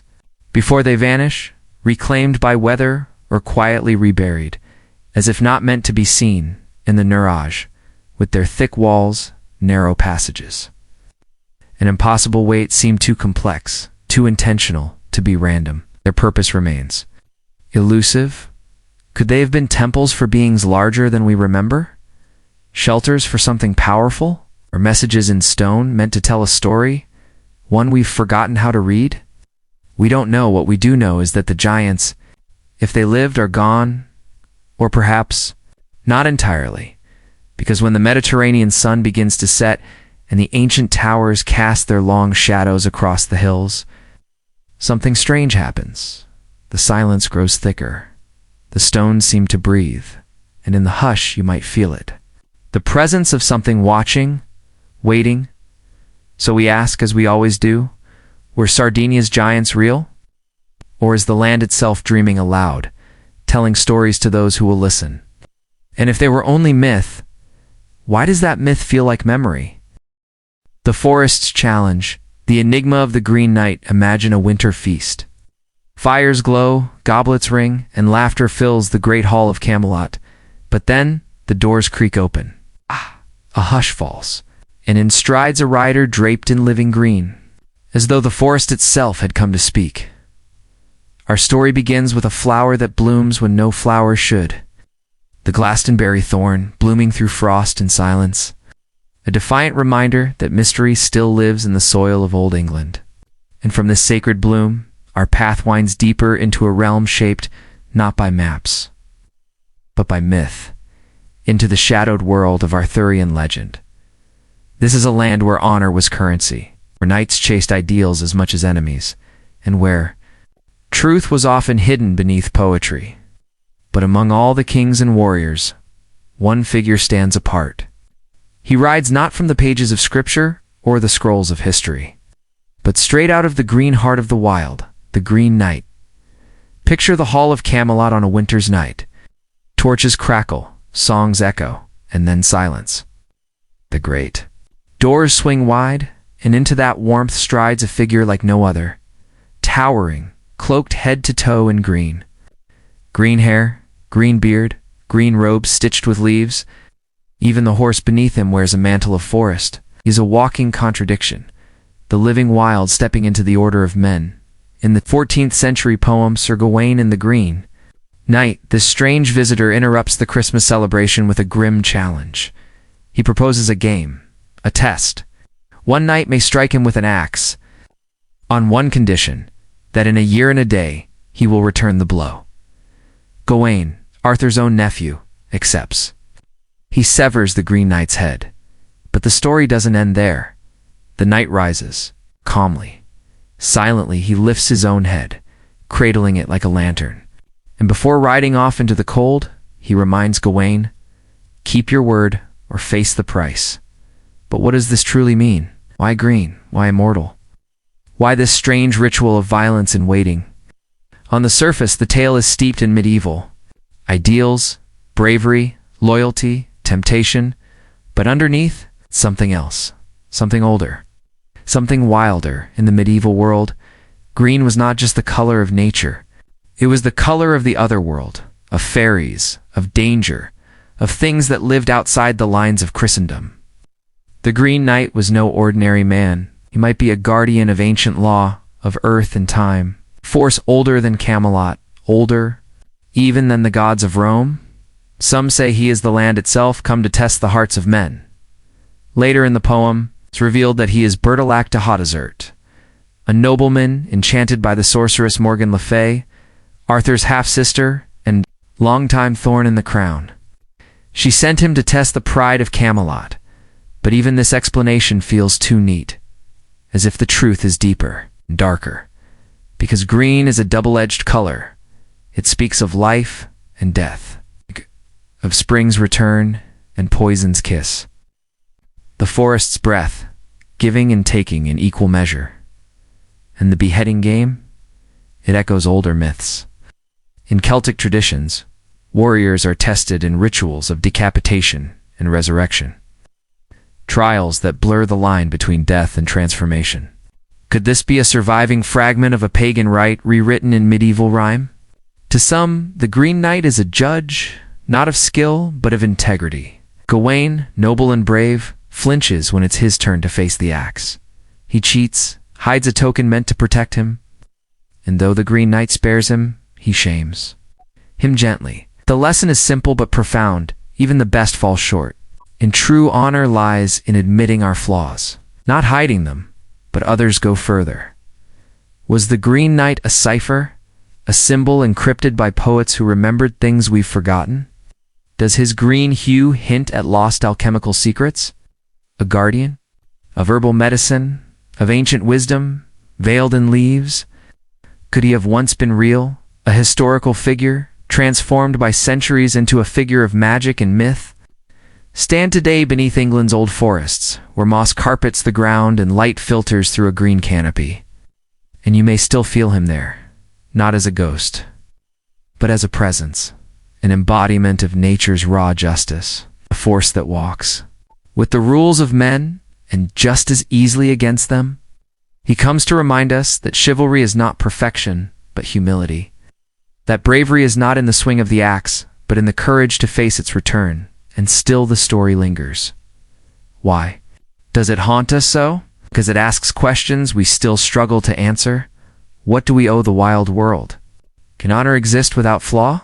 Now what waits for us? A year and a day from the choices we make today? The Green Knight is no villain. He is not quite a hero either. He is a riddle, a challenge. And as long as forests stand and stories are told, he will ride again, through shadow, through song, through the quiet places in our minds that still believe in magic. And so we ask, who was the Green Knight? And what else sleeps within Arthur's legend, waiting for a voice to awaken it? Once more? Beneath the hill, the wall dragon, and the secret below in the heart of Krakow, where the Vistula winds past ancient stone and cathedral towers kiss the sky, there is a hill. Under that hill, a cave. And in that cave, they say something once breathed fire. But perhaps what it guarded was more powerful than flame. From the faded ink of alchemists' notes and the veiled whispers of ancient mystics, we are drawn east to a hill where myth and monument intertwine.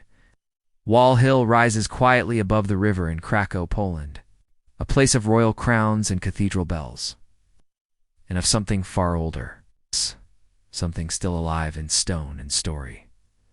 Today, Wawel Castle gleams with the elegance of Gothic spires, Renaissance arches, and Baroque domes. Tourists wander its gardens and courtyards. Few notice what lies just below their feet. At the base of the hill, a dark crevice splits the limestone, a mouth to a cave known for generations as Smocha, Jama the Dragon's Den. Cold air clings to its walls. The scent of damp stone fills the narrow corridors, but it's not the fossils or fire pits that made this cave infamous. It's what was said to live there. The legend begins long ago. In the mists of the early medieval world, a monstrous dragon, fierce and insatiable, made its lair beneath Wawel Hill. It fed on livestock, it terrorized the people, and in time it demanded something darker, the sacrifice of human lives. No knight could slay it, and no sword could pierce it until, as the tale goes, a humble cobbler, or perhaps a shepherd's apprentice, devised a cunning trap. A lamb filled with sulfur. The dragon devoured it, and the burning thirst that followed drove it to the river.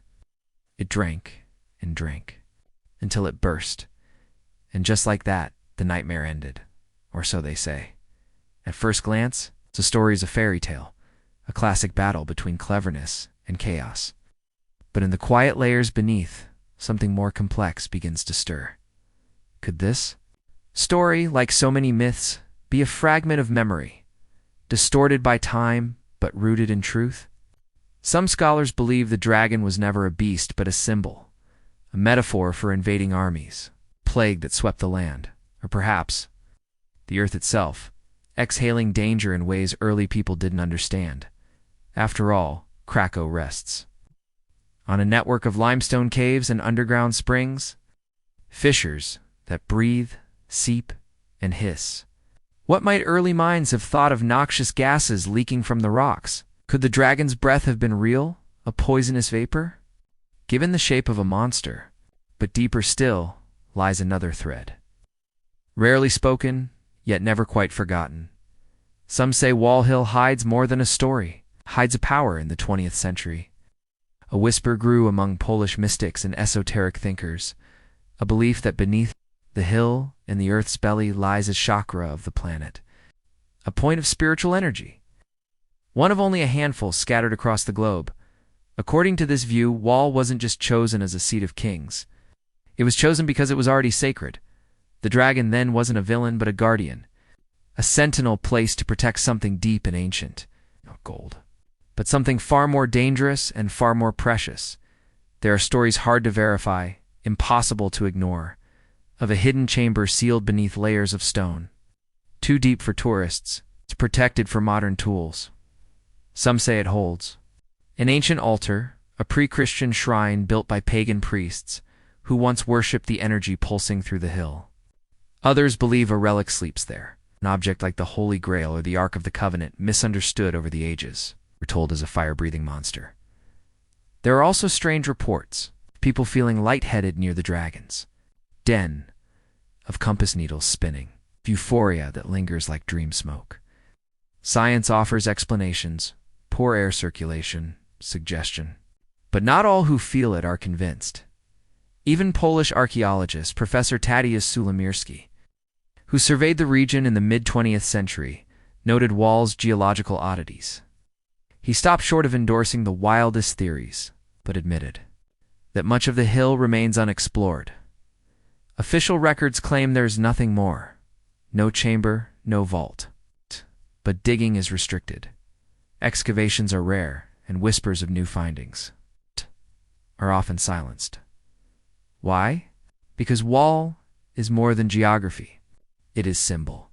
It is sacred, and some powers, religious, political, or otherwise, may wish to keep certain secrets buried. Still, the dragon remains, cast in bronze, woven into stories, celebrated in festivals. But is it only a mascot or a cipher? Does this story, born centuries ago, still hold Krakow in its spell? Why is the cave still visited? The legend still passed from child to child? Perhaps because the tale was never about the dragon. Perhaps it was always about what the dragon protected. Today the castle still rises, the river still flows, and the cave still waits. Whatever sleeps beneath wall has yet to awaken. Perhaps it never left at all, and so we are left with a question that refuses to fade. Was the wall dragon a monster from imagination, or a memory in disguise? And what else might be buried in the stone, waiting, not for archaeologists, but for someone who remembers how to listen? The eternal puzzle, secrets of the Sator Square, hidden beneath centuries of candle wax and cathedral stone. Carved into quiet corners where no one was meant to look too closely, 5 simple words turn endlessly on themselves, an ancient whisper that has never stopped speaking. From the glowing pages of the Book of Kells, where mystery was inked into every curve and spiral, our journey now drifts toward cold stone chapels, where light falls like breath through stained glass. Here, in the hushed shadows of medieval churches, another riddle awaits, not drawn in gold, not sung in liturgy, but carved quietly into walls, etched into wooden beams, in margins of forgotten manuscripts. Just 5 Latin words, repeated, arranged like a spell. Sator arepo. Tenet opera rotassa. Perfect square. 5 words. 5 lines. Reading the same forward, backward, top to bottom, bottom to top. A mirror folded into language. A labyrinth made of letters. They call it the Sator Square, and it is as strange as it is beautiful, simple at a glance. But the more you look, the deeper it goes. In candlelit chapels, you might still glimpse it scratched faintly into a pillar, its letters worn smooth by centuries of fingertips. In others, it was painted over, forgotten, until modern eyes rediscovered it beneath flaking plaster. From the countryside churches of France, stone abbeys in England, to crypts in the heart of Rome, the square appears again and again, as if it had something to say. But not in words we understand. What could it mean? Its literal translation offers little comfort. The Sator arepo holds the wheels with effort, a sentence that feels more like a riddle than a revelation. No obvious teaching, it's no clear message. And yet, someone, somewhere, decided it belonged inside sacred spaces. Was it just a clever puzzle? Or something else? Some believe it was a secret prayer, a symbol of faith disguised to avoid persecution. If you trace the center of the square, the letters tenet form a perfect cross. The rest surrounds it in symmetry, like a hidden frame. Could this have been a message for those who needed to see Christ, but couldn't say his name aloud? It's a beautiful theory. But it begins to unravel when you look further back, because the Sator Square existed long before Christianity. Examples have been uncovered in Pompeii, sealed in volcanic ash since 79 AD, at a time when Christians were still a tiny hunted sect. So who first carved these words? And why? Was it a clever trick of language? A show of mental precision by a philosopher or scribe? Or did it serve a deeper purpose, something closer to magic? In the medieval world, the line between prayer and protection was thin. There are tales of villagers copying the square onto parchment, carrying it as a charm against sickness and sorrow. The square's perfect balance, its refusal to be broken or reversed, seemed to many like a kind of shield. A cosmic lock no evil could undo. But some theories reach even further. Beyond religion, beyond poetry, into the realm of forgotten knowledge. A few researchers have suggested that the square is not just a charm but a cipher, a key, a map. Its geometry, so rigid, so deliberate, has led some to believe it holds hidden meanings, mathematical truths, astrological alignments, even knowledge from an older world, a world now lost. Was it part of a language we no longer speak? A system of signs we've forgotten how to read? And yet, perhaps the power of the Sator Square was never meant to be understood, only felt in quiet monasteries. Monks may have run their fingers along the square's edges, not to solve it, but to dwell within it, to experience its stillness. Its symmetry. Sense of something vast and unknowable held within 5 short words. Through war and fire, plague and reformation, the square has endured. Even when cathedrals crumbled, its pattern survived. It has been broken, misread, mistranslated. And still, it returns. Reinscribed, rediscovered, reborn. Why? Because something in its shape continues to pull us back. It asks us to wonder, what did a young mason feel, chiseling those letters into cold stone? Did he know their meaning? Or was he passing along a mystery he himself had inherited? Was it A message for the divine? A shield against evil? A joke between scribes? A code for a truth too dangerous to speak? Today the Sator Square sits silent in many churches, carved into crypts, hidden in manuscripts, chiseled into pillars that lean. Beneath the weight of 1,000 years, its letters do not change. But the questions they ask are endless. Was the Sator Square a superstition? A sacred prayer?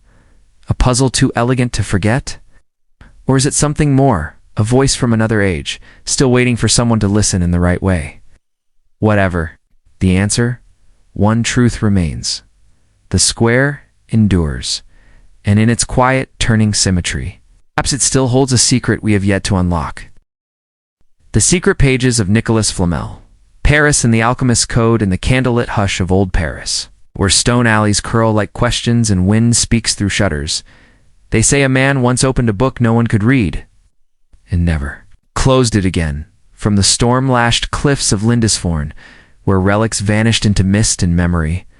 Our path now leads into the narrow, labyrinthine heart of medieval Paris, here beneath spired cathedrals and timbered gables, where the clang of hammers mingled with the hush of scripture. One name has continued to shimmer like gold, caught between pages of forgotten parchment. Nicolas Flamel. His name remains etched in stone, tucked quietly into a winding street still called Rue de Montmorency, where a modest house, bearing the date 1407, still stands, silent, upright, as if guarding something it can never say aloud. Flamel, by all accounts, was no sorcerer. He was a bookseller, a notary, a generous man, who gave 2 churches, 2 hospitals, to the poor. His donations are still recorded in parish ledgers, each one methodical, devout, the work of a practical soul. And yet, behind this humble record-keeping, there drifts a legend older than ink, a story too impossible to die. They say Nicolas Flamel found the secret of alchemy, not merely the ancient quest to turn lead into gold, but the deeper prize, the key to immortality itself. The tale begins, as all great mysteries do, with a book, an old manuscript, bound in silence, filled with symbols no one could decipher, its pages pulsing with strange sacred geometry. It was called the Book of Abraham the Jew. Flamel, it is said, bought it from a traveling stranger, and for years pored over its pages by candlelight. Haunted by the knowledge it seemed to withhold, unable to crack its code, he sought help across Europe. Some claim he journeyed all the way to Spain, to Cordoba, and Toledo, where Jewish and Arab alchemists had guarded secrets older than Christendom itself. And then, one night, the pages gave up their silence.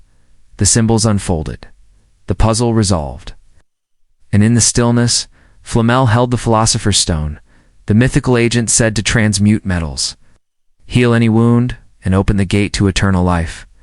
By the early 1400s, the whispers had begun that Flamel and his wife Perenelle were no longer ordinary townsfolk, but the keepers of inexhaustible wealth. They repaired churches, endowed hospitals, funded schools and shelters beyond what a mere bookseller could afford. To many it seemed miraculous, to others suspicious. Was it gold made through alchemical means? The records tell us he lived, that he died, that he left behind a carefully written will in 1416, his charities accounted for. His life simple, devout, generous, no secret laboratories, no cryptic formulas, no golden trails leading from his desk. The man in the archives is no wizard, just meticulous, just kind, and yet the legend refuses to be buried. In the centuries that followed, Alchemists of the Renaissance resurrected his name. They published treatises attributed to him. Volumes filled with cryptic symbols, serpents crowned with stars, lions with wings. Sealed flasks suspended between heaven and earth. Even Isaac Newton studied them, hunting for fragments of truth beneath the metaphors. If Flamel's story was pure fiction, why did it burn so brightly for so long? Some believe he was reinvented by alchemists hungry to trace their lineage back to a master no one could match. Others wonder whether he truly found something and sealed it behind parables so dense no one has yet deciphered them, even his grave. Added to the riddle, long after his death, robbers broke into his tomb and found it empty.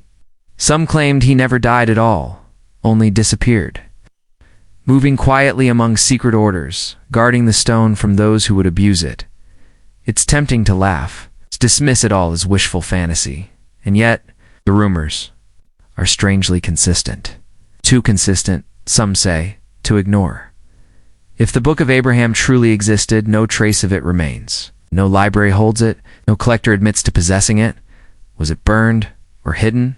Still waiting for eyes capable of reading its true meaning? And what of the philosopher's stone? Modern science rolls its eyes, lead into gold, eternal life, but listen closely. The dream of alchemy is still alive today, only renamed gene editing, regenerative medicine, longevity labs that whisper promises eerily similar to Flamel's legend. Have we truly left the dream behind, or just changed its language? Perhaps Flamel's real power was never about making gold. Perhaps it was about making believers, about awakening in each of us that ancient hunger for knowledge that transforms. His house still stands on Rue de Montmorency, its weathered stones watching passers-by. No glowing glyphs, no alchemical sigils, its quiet shutters, and the echo of turning pages. Did he, in the flicker of candlelight, truly unlock the code of creation? Or was he simply a man caught in the crosswinds of history and myth? We have records, have stories, but in the space between those two, a silence lingers. If even a fragment of Flamel's secrets remain, where might they be now? And who would dare to awaken them? The vanished relics of Charlemagne, shadows beneath the throne in the heart of an ancient chapel, where time has turned stone into silence. The throne of an emperor still stands empty, and beneath it, they say, something waits. Not forgotten, just hidden, too powerful to name. There's a place where the forest bends away from the walls, as if the trees themselves know not to come closer. The wind's quiet there. The earth seems to listen.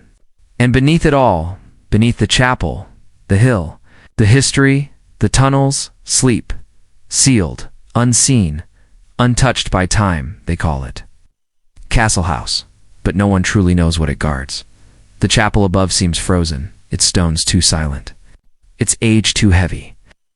And beneath, a puzzle winds downward into caverns carved from the bedrock, whispered about for centuries, yet never truly explored.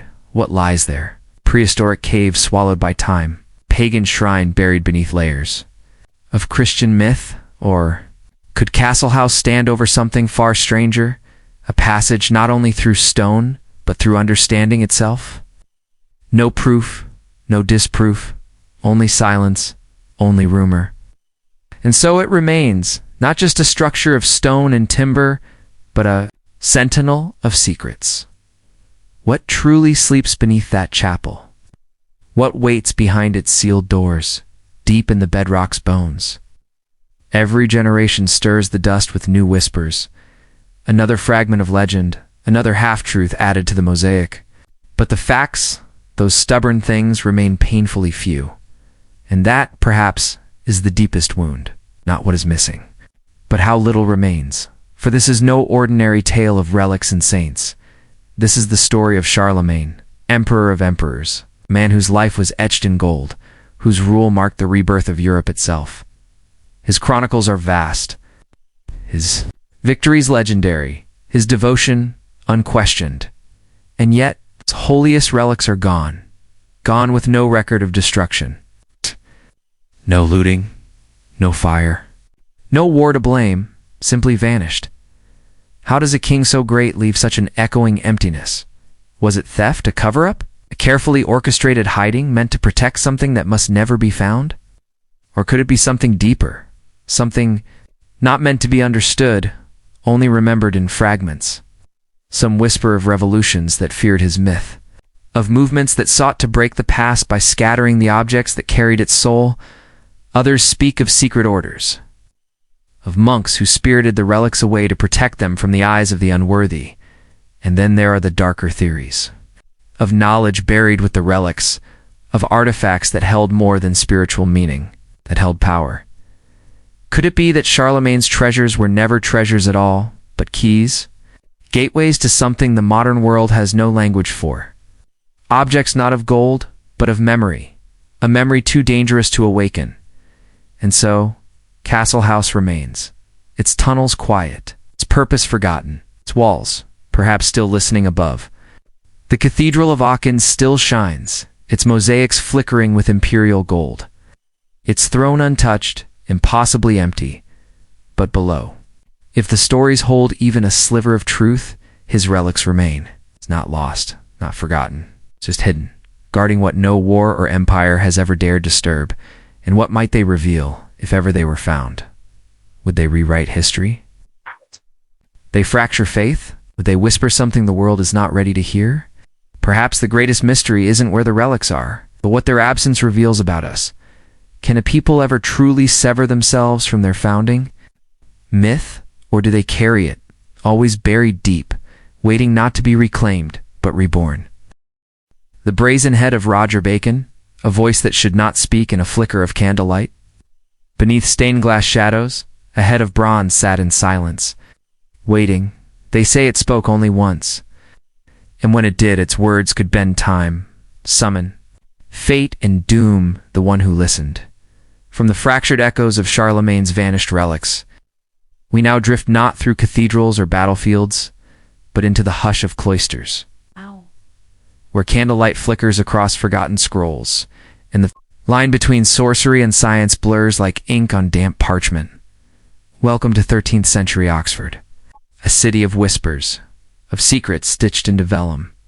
And among those winding corridors, where philosophy met forbidden thought, one man stood at the edge of understanding, Roger Bacon, Franciscan friar, philosopher, visionary, heretic to some. He was a prophet ahead of his time, a man who spoke of flying machines, of telescopes yet to be built, of light, language, and logic. To others, he walked too near the flame, too close to knowledge meant for no man to hold, and within the lore that surrounds him, there lingers a single object, strange, impossible, and unforgettable, the brazen head, a creation cast not from dream but from brass, cold, lifelike, and, according to legend alive, they say Bacon built it with another scholar, Friar Bung, a mechanical head forged from alchemical secrets and mystical arts, designed to speak, to answer any question, to predict the future, to unlock the very architecture of time itself. But it would only speak once. And when it did, the moment had to be seized or lost forever. The tale appears again and again, in John of Teignmouth's Chronicles. In the theatrical verses of the 16th century playwright Robert Greene, in Greene's telling, the head does indeed speak. Its voice echoes from the silence. Time is. Time was. Time is past. And Bacon, having stepped away only for a moment, misses it. Misses everything.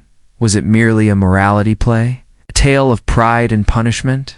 Or did something once sit upon Bacon's work table, watching in silence and waiting for its single breath? Some scholars believe the story sprang from the medieval fascination with prophecy and machines. Bacon had written of devices centuries ahead of their time: lenses, engines, cryptic languages, optical illusions. Could the brazen head have been a primitive automaton? A mask powered by pulleys, wind, and bellows, a face that mimicked speech? Like the mechanical organs in Europe's cathedrals? Perhaps. But others think it was never a machine at all. To them, the brazen head was allegory, a symbol of the human mind, of inquiry, of revelation arriving in a moment too fleeting to grasp, and Bacon's absence when the head spoke, a metaphor for how humanity often turns away. It's just as the truth reveals itself. But the deeper layers are darker. Older versions of the tale whisper of necromancy, spirits bound in bronze, of forbidden Eastern texts, knowledge from ancient Egypt, channeled through ritual, poured into metal. They say Bacon was not building a tool, he was building a vessel, a voice for the unknowable. In these later stories, the brazen head becomes a curse, not a marvel, but a warning. A thing that did not offer knowledge, but secrets. Secrets meant to stay buried. It whispered not truth, but madness. Showed not answers, but the price of asking, could it be that the medieval mind glimpsed something we now begin to approach? A future of machines that speak, that reason, that choose, but do not feel. Could the brazen head have been not a relic, but a prophecy? Foreshadowing of artificial thought, long before the world had the language for such a thing? Today, no trace of the head survives. No sculpture, no blueprint, no sketches hidden in margins of Bacon's surviving pages. And yet, fragments echo elsewhere, in Jewish tales of golems, in Islamic lore of jinn-bound relics, in Chinese legends, of sages building, talking statues. Again and again, the pattern reappears, as if drawn from some forgotten, shared current of ancient mysticism and machinery. And what of the curse? Later tellings say the head should not have spoken, that those who heard its voice were marked as never the same, that its gift was not wisdom, but knowing too much.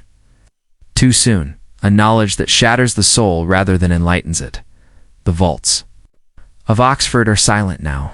A whisper of the brazen head remains. But in certain private collections, in faded notebooks and locked drawers, there are sketches of faces. Wheels, pipes leading to mouths, silent diagrams whose purpose no one now understands, so we are left to wonder, was the brazen head ever real?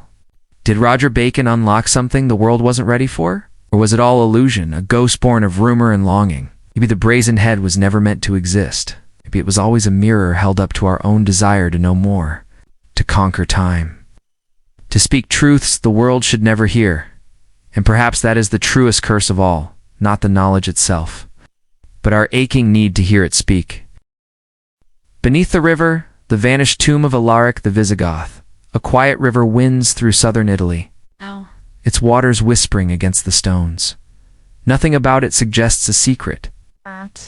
But beneath its calm surface, legend says a king sleeps buried by an empire forgotten by time, guarded by a current that never stops flowing from the haunted echoes of forgotten battlefields. Our path now drifts into the golden hills of Calabria, where the land bakes under southern sun and ancient rivers cut paths through memory. Here, among olive trees and weathered stone, flows the Busento River, unassuming, slow, and strangely eternal, and in its gentle course lies a mystery that has outlasted empires, they say. A king lies beneath its waters. Alaric the Visigoth. The name alone conjures a tremor in the bones of history. He was the one who did the unthinkable, the man who breached the walls of Rome. In 410 AD, the sack of the Eternal City shattered centuries of imperial pride.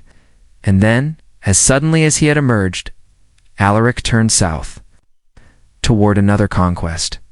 But death met him first, in the Calabrian town of Cosenza. He was only around 40, too young for a legend. But legends are rarely asked their age. The story that followed has chilled imaginations for over 16 centuries. According to ancient chroniclers, most notably Jordanes, Alaric's followers performed one final, impossible act. They diverted the Busento's flow. The riverbed was laid bare, and in that hollow space, they carved a grave fit for a king, a tomb sealed in secrecy.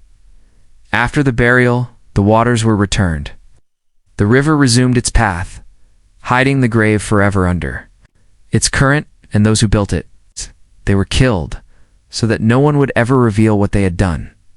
It is a tale soaked in drama. But does it hold truth? History confirms that Alaric died in Cosenza. Roman engineering was certainly capable of diverting rivers, and yet no trace of the tomb has ever been found. Expeditions have tried, Archaeologists have probed, historians have speculated, and treasure seekers have dug with fevered hope. Still dash nothing. Why has the tomb eluded discovery for so long? Part of the answer may lie in the river itself. The Busento is modest, more stream than spectacle, but its nature is deceptive. It shifts, it floods. It lays down layers of silt and sediment, burying all it touches, even the most modern tools struggle to see beneath its bed. And over the centuries it has changed course enough to make any ancient marker almost meaningless. And what of the treasure? The legends speak not just of a burial, but of a fortune, gold and silver. Roman relics, statues, artifacts, sacred spoils looted from a dying city. Did Alaric's warriors really carry this wealth into the hills of southern Italy, only to bury it in a river? Or was this detail added later, a myth layered over memory, as if the story of a warrior king wasn't captivating enough without gold? Some historians argue the burial was more practical than poetic. Alaric had enemies, many, powerful, and vengeful. To hide his body was to protect his legacy. Others suggest that burying him in the river made him one with the land, or perhaps the tale was woven by later writers to frame him as a tragic, heroic figure, a barbarian king whose end rivaled the grandeur of Rome itself. But stranger ideas still swim beneath the surface. Some fringe researchers claim the tomb may house older relics, loot not just from Rome, but from Greece, or even Jerusalem. Spoils passed down through centuries of conquest, gathered and buried to sanctify the death of a man who reshaped Europe. It's speculation. But like all powerful myths, it clings to the imagination with sharp, persistent hooks.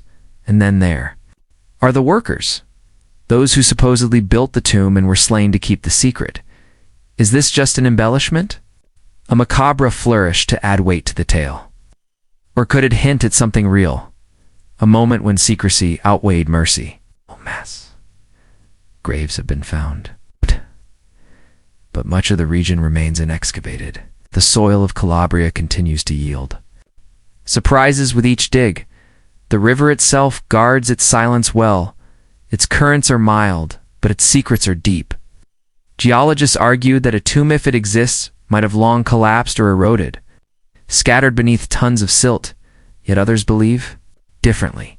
They claim that a stone chamber could still lie there, untouched, sealed, and waiting beneath the flow. In the town of Cosenza, locals still whisper stories. Some speak of ghostly warriors who guard the riverbanks at night.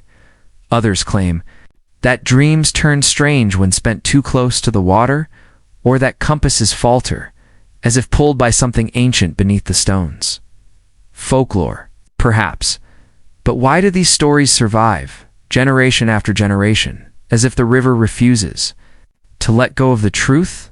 So the Busento flows on, quiet and indifferent. A ribbon of water that may or may not conceal the end of a king?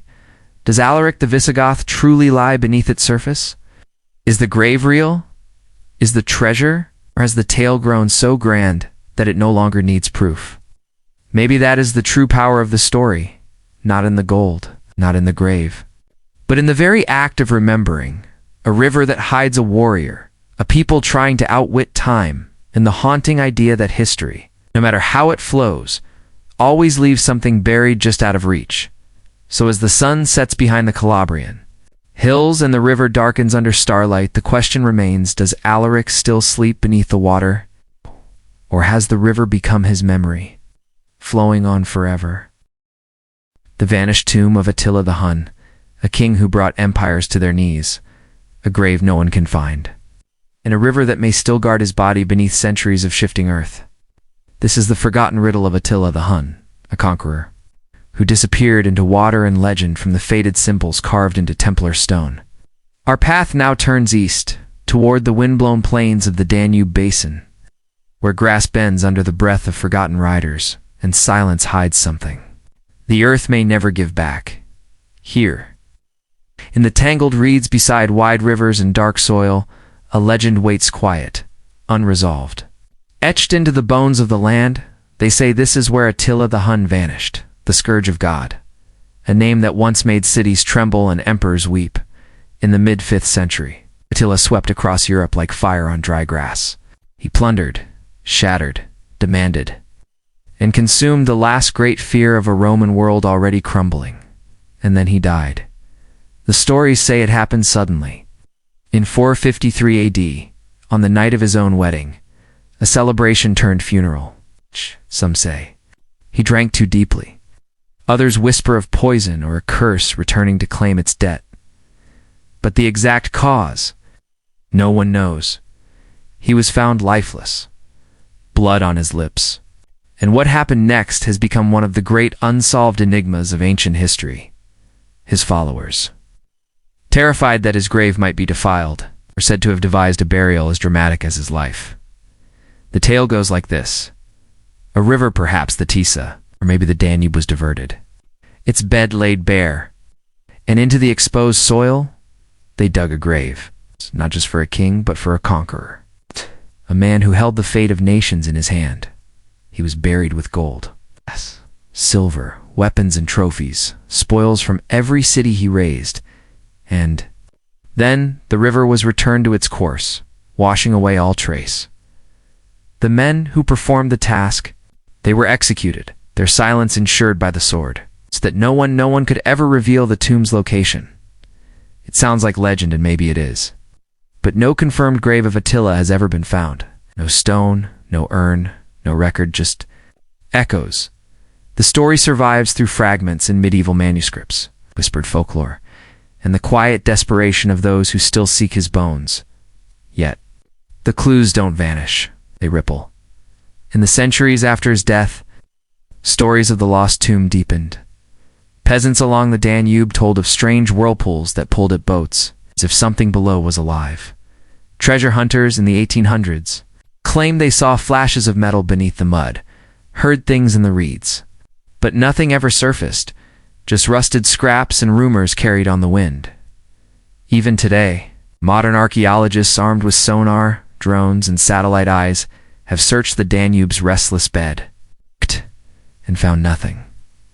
But perhaps that's exactly how it was meant to be. The Danube is no simple river. It changes with floods, with droughts, seasons that bury and reveal. Over 1,500 years, any single grave could have been swept apart or swallowed whole by the sediment. Still, some believe it must be there. A chamber built with cunning, lined with stone, sealed and hidden beneath water that moves, but never forgets. Then again, others wonder, was he ever buried at all? Some ancient accounts say Attila's body was not placed in the earth, but burned, in accordance with the steppe traditions of his ancestors, that the tale of the hidden grave was a ruse, meant to mislead enemies and preserve the sanctity of his remains. Others whisper of darker things. The Huns buried him not for honor, but for prophecy that one day in some distant end of time, he would rise again. And so the tomb was hidden not just from robbers, but from fate it's easy to dismiss. And yet the stories linger in Hungary across the Carpathian Basin. In the mouths of old men around fires, they tell of a king sleeping beneath the river, of gold that's cursed, and of spirits who guard the waters at night, restless, watching, waiting. But where's the proof? We have Coinsius evidence of Attila's empire scattered across Europe. We have the records of terrified Romans, writing of the riches he took from Constantinople. If such a vast fortune existed, wouldn't some trace remain? Not a single hoard has been found. There's no confirmed artifact tied directly to Attila. And that silence? It grows louder with every year. Still, the search continues. Modern scientists continue to map the Danube, its tributaries, its hidden chambers. They scan for signals, anomalies, buried lines in the mud that suggests the hand of man once worked there. But rivers are deep memory, not open books. No map can trace every shifting grain of sand, and so we ask, could a people who broke Rome truly have hidden their king so well that even now his body sleeps untouched? And what would we find if we did? Would we unearth a warlord in rusted mail, his sword still gripped in eternal silence? Would we find gold or only bones? Or would the tomb be empty, not a resting place, but a message that even the most feared Men can be turned into myths by the current of time. There is something deeply human about the yearning to find a conqueror's grave, to stand at the riverbank and imagine the quiet funeral, the men who dug in mourning, the torches flickering in the wind, and the fear that even death could not silence a man like Attila was. It truly here, beneath these shifting waters, that the scourge of God was laid to rest? Or does the river itself hold the secret still, guarding it, refusing to surrender, generation after generation? Attila's legend endures because the grave is still missing, unproven, perhaps, unreachable, and like a wound that never quite heals. The Danube flows on its currents, carrying secrets too heavy for time to lift. And so we are left with one final, whispered question. Did the river bury a king, or did it bury the truth? The silent game of the Lewis chessman, on a forgotten shore swept by wind and mist. A handful of carved ivory warriors stare across time, grim-faced kings, anxious knights and queens, lost in thought. What were they guarding? And why did they vanish into the sand? From the sun-bleached stones of Sardinia, where whispers of giants lie buried in ancient earth, we now sail northward across grey, restless seas. There on the rugged coast of the Isle of Lewis in Scotland's Outer Hebrides, a strange silence lingers in the dunes as if something old still waits beneath the sand. It was here, in 1831, that the earth gave up a treasure unlike any other, amid salt-scoured hills and peat-dark moorland. Beneath shifting sands near the Bay of Oog, a small hoard of ivory figures was unearthed, carved from walrus tusk, weathered by time, yet astonishingly vivid. There were kings and queens, bishops and knights, warders and foot soldiers, 93 pieces in total, each one frozen in a curious blend of solemnity and wry, almost comic expression. They became known as the Lewis Charisma relics. Yet cloaked in mystery, their craftsmanship is exquisite, a quiet brilliance shaped by steady hands. The kings sit throned, grave and noble. The queens cradle their chins as though lost in worry, thoughtful or weary. The knights ride there, squat horses with wide, anxious eyes, more burdened than bold, and the warders' hour modern rooks grip their shields with grim resolve. Some even bite their shields, a gesture so bizarre that historians still argue over its meaning. Who carved these silent players? And more importantly, why? Most scholars believe they were made between the late 12th and early 13th centuries, likely in Norway. During the time when the Isle of Lewis was ruled by the Norse, their artistic style blends Scandinavian design, Christian symbolism, and perhaps something more, something local, something lost. Were they merely merchant stock? Precious cargo? Hidden from raiders, tacksmen, or fate? Or were they a prized possession, destined for a nobleman's court, or even the halls of a Norse king? Some scholars see them as luxury goods, refined symbols of a time when chess was spreading through Europe from the Islamic world. Carried by traders, soldiers, and scholars alike, to own such a set was not just a pastime, it was a declaration. Learning of power, of worldliness. And yet, if they were so precious, why were they left here? Buried, abandoned. Why would anyone leave such beauty behind? Was the owner forced to flee? Were they lost in a storm? Or did someone hide them intending to return and simply never came back? Others propose something stranger still. Could the chessmen have served a ritual purpose? Were they more than game pieces? After all, the medieval world was steeped in symbolism, kings as divine authority, knights as protectors, bishops as the soul's compass. Perhaps these pieces were laid out not just for strategy, but for ceremony, for storytelling, or even for divination. Teaching tools, moral diagrams, or a kind of game that no longer exists. The truth is, we don't know. But the expressions carved on those tiny faces hint at something more, as if they saw something, or were meant to witness something we've forgotten. There is another puzzle. Why Oog? Remote, wild, far from any medieval city of trade or power, to bury the chessmen here? It was not accident, it was intention, a hiding place or a destination. But for whom? And then there is the set itself, 93 pieces. An impressive hoard, yes, but incomplete. Too many pawns, not enough rooks. As if several sets had been gathered, fragmented, assembled, for something else entirely. Was this chess? Or was it another game, a lost variant, a forgotten ritual? Local folklore adds yet another layer. Some say the pieces were gifts to the fair folk, left for trolls or spirits that roam the Hebridean sands. Others claim they are cursed. Unlucky objects best left buried, and though these tales can't be proven, they echo something deep in the bones of the land, a feeling that these pieces are more than carved ivory. Today the Lewis chessmen sit beneath glass, enshrined in museums, studied by experts, replicated in books, films, and stories. They have become icons, symbols of a world that once was. Yet despite their fame, their core mystery remains untouched, as hard and weathered as the stone cliffs that face the sea. Who carved them? Who held them? And why were they buried here so far from the courts of power? Their eyes, those silent, wide, strangely knowing eyes, seem to hold their secret still, stand before them, and you might feel it, a chill of something half-remembered, half-lost. A language carved in silence. A story written without words.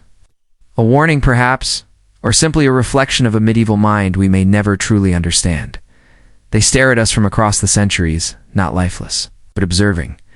And in the whispering wind that rolls across the dunes of Lewis, the question floats unanswered. Were these chessmen only a nobleman's pastime? Or were they pieces in a far older game, one we were never meant to win? Whispers of the divine, Hildegard's lost language in a stone-bound convent shrouded by mist and prayer. A woman once claimed she heard the voices of angels, not in dreams, but in fire, in music, and in a language no one else could speak. What if that language still waits to be understood? From the echoing corridors of Oxford, where Roger Bacon's mechanical prophecy once fell silent, we now rise into the mist-cloaked hills of the Rhineland, where forest canopies reach skyward like cathedral arches, and river winds murmur prayers. Across the stone cloisters of forgotten beis, it was here, in the 12th century, that a woman cloistered in the Benedictine convent of Rupertsberg claimed she saw beyond the veil of this world into realms of divine flame, celestial music, and voices untouched by human breath. Her name was Hildegard von Bingen, abbess, composer, visionary, prophet, and hidden in the quiet heart of her writings lies a puzzle the centuries have yet to solve. A language, she said, was not of man, but of angels. She called it lingua ignota, the unknown language. Within the abbey walls near the banks of the Rhine, Hildegard wrote with a kind of luminous urgency letters to popes and emperors. Medical treatises drawn from herbs and humors and mystical visions drenched in light and fire. But among all her works one stands apart, a strange vocabulary wrapped in mystery, preserved in a few surviving manuscripts. Lingua ignota contains more than 1,000 invented words, terms for plants, animals, divine figures, even abstract ideas, each listed beside its Latin equivalent, as if part of a divine code awaiting translation. The script itself is elegant, almost sacred, the hand of someone not inventing, transcribing something already whole. Yet no one knows how to speak it. There are no full sentences, no grammar, no syntax. Only isolated names like fossils of a forgotten world, a list, a lexicon, a glimpse into a language that may never have had a voice. What was her purpose? Few believe Hildegard was a deceiver. Her visions were witnessed, recorded under church supervision, taken seriously even in her lifetime. She wrote with clarity and power. She advised emperors, corresponded with saints, and her canonization, though delayed, was inevitable. Her influence on theology, music, and mysticism is immeasurable. And yet, this one creation, this alien tongue, remains without a map. She never explained how it came to her. She offered no account of how it was learned or revealed, only that it was given, a celestial gift, a voice from beyond human reach. Some scholars believe lingua ignota was her way of naming the sacred without the blemish of everyday speech, that to describe something in divine terms meant to see it purely cleansed of the world's distortion. To name is to know. And perhaps in this strange language, Hildegard sought to reawaken the sacred essence of creation, but other theories reach further. Could this language be a fragment of something older? A relic of a time before Babel, when all things had one name and one voice. In the medieval mind, this wasn't fiction, it was a yearning, the belief in an original. Tongue spoken by angels or by Adam himself was widespread. Some saw that language in Hebrew, others in mystical utterances known only to seers. Could lingua ignota be a sliver of that primordial speech not learned, but remembered? A language that surfaced not from the lips, but from the soul? And if it wasn't a memory, then why would a woman confined to cloisters, with no worldly audience, create such a language at all? Some suggest it was her sanctuary, a spiritual shield, a way to elevate prayer beyond the reach of ordinary language, to speak of God. Love, or eternity in this sacred tongue, was to touch the divine without contamination. But stranger ideas linger. At the edge of this mystery, in some mystical traditions, Hildegard's language is seen not as invention, but reception, a transmission, a signal from beyond, a vibrational code never meant to be uttered aloud. It felt, resonated, and understood with the soul. Words like Igan's God, Zizia, Father, Hilspina, Angel to some. These names carry a kind of energy, a rhythm, that echoes something ancient even if we no longer comprehend it, of course. These beliefs stretch far beyond what scholars can prove, but then against Hildegard, her visions, compiled in her masterpiece, Sivia, speak of fiery wheels glowing, towers and living light that entered her mind through the eyes of the spirit. Her music, soaring and strange, seems to bypass earthly sound entirely, and perhaps lingua ignota was just another note in that otherworldly symphony. But if it were only for her, why keep it so carefully? Why create Latin translations, as if hoping someone might one day understand? Why preserve it in manuscripts so beautifully crafted they survive for centuries? Was this a gift? A code? A key to something we've lost? In the 19th and 20th centuries, as interest in Hildegard rekindled, lingua ignota drew the curiosity of both linguists and mystics. But even with modern tools, no grammar has been reconstructed. No meaning revealed beyond the isolated words, a language without sentences. A vocabulary without a voice, it remains silent, mysterious, holy yet unknowable. The Abbey of Rupertsberg now lies in ruins, stones scattered by time, but Hildegard's light hasn't faded. Her chants still echo through cathedral halls. Her writings are studied, her herbs remembered, and through it all, lingua ignota endures, her voice frozen in ink, unspoken, unclaimed. Was it truly the speech of angels transmitted through a mortal soul? A celestial mirror reflecting the mysteries of heaven? Or was it simply Hildegard herself, radiant, original, and unreachable, writing her soul into a language only she could understand? The pages still exist, the words are still there, but the voice that once gave them breath is long gone silent, unless it is still speaking. And we have simply forgotten how to listen. The idol in the shadows, Baphomet in the silence of the Templars, in a crumbling monastery atop a limestone cliff in southern France. A strange symbol waits etched by trembling hands into cold stone, a horned figure, half man, half beast. It was it madness, ... Or the last trace of a secret the world was never meant to know? High on a weathered bluff in the south of France, the ruins of the Dom monastery stand like a skeleton of forgotten faith, its limestone bones covered in moss, its arches bowed under the weight of centuries. To the passing eye, it is nothing more than the remains of a medieval Christian site, quiet, broken, reverent. But beneath these shattered vaults, deep within the stone-walled cells where men once waited for judgment, you can still find markings scratched into the rock by hands, long dead. Among them, an image rises again and again, a creature enthroned, horned, human yet not. Some say this was the face of Baphomet, the idol whispered to have been worshipped by the Knights Templar. Even the name stirs something uneasy, a ghost. Of heresy, of secrecy, of dark rites conducted under torchlight and sealed by blood. But what was Baphomet really? The Templars, formerly known as the Poor Fellow Soldiers of Christ and of the Temple of Solomon, were founded in the early 12th century, charged with protecting Christian pilgrims on their journey to the Holy Land. Yet over time, they grew.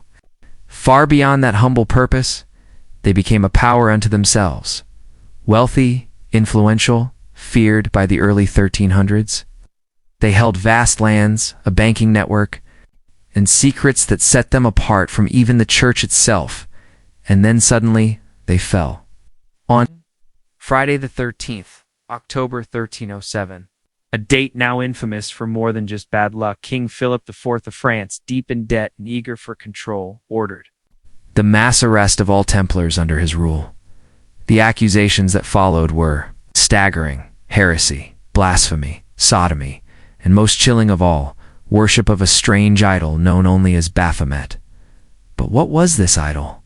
According to confessions ripped from men under torture, the Templars bowed before a mysterious head. Some claimed it had 3 faces. Others said it could speak, or summon riches, or make barren land bloom. Some described a skull, others a metal sculpture, but no artifact was ever produced. No verified drawing survives. And the name Baphomet itself appears only in the Inquisitor's own Latin-French transcriptions. A strange word with no clear origin. Many scholars argue the name was nothing more than a slur, a twisted medieval pronunciation of Muhammad, meant to paint the Templars as heretics, tainted by Islam or foreign cults. If so, Baphomet was just a tool, a lie born of politics and fear. But if that's all it was, why did so many different Manafin, questioned Alon, describe the same thing? In the 1800s, French occultist Eliphas Levi gave the myth a body. He drew the now famous image, a winged, goat-headed figure, both male and female, seated between dark and light, a torch blazing between its horns, and symbols of alchemy engraved on its skin. To Levi, this was not the devil, but a symbol of balance, of hidden knowledge, of the union of opposites. Yet the world saw something darker. Levi's Baphomet became entangled with modern Satanism, with whispers of black magic, secret lodges, and forbidden texts. But did Levi create this from pure imagination? Or did he resurrect something far older, a symbol that once had meaning to those long forgotten? The Templars, after all, were no strangers to foreign faiths. In the Holy Land, they would have brushed shoulders with Sufi mystics, Gnostic teachings, and the lingering echoes of ancient pagan rites.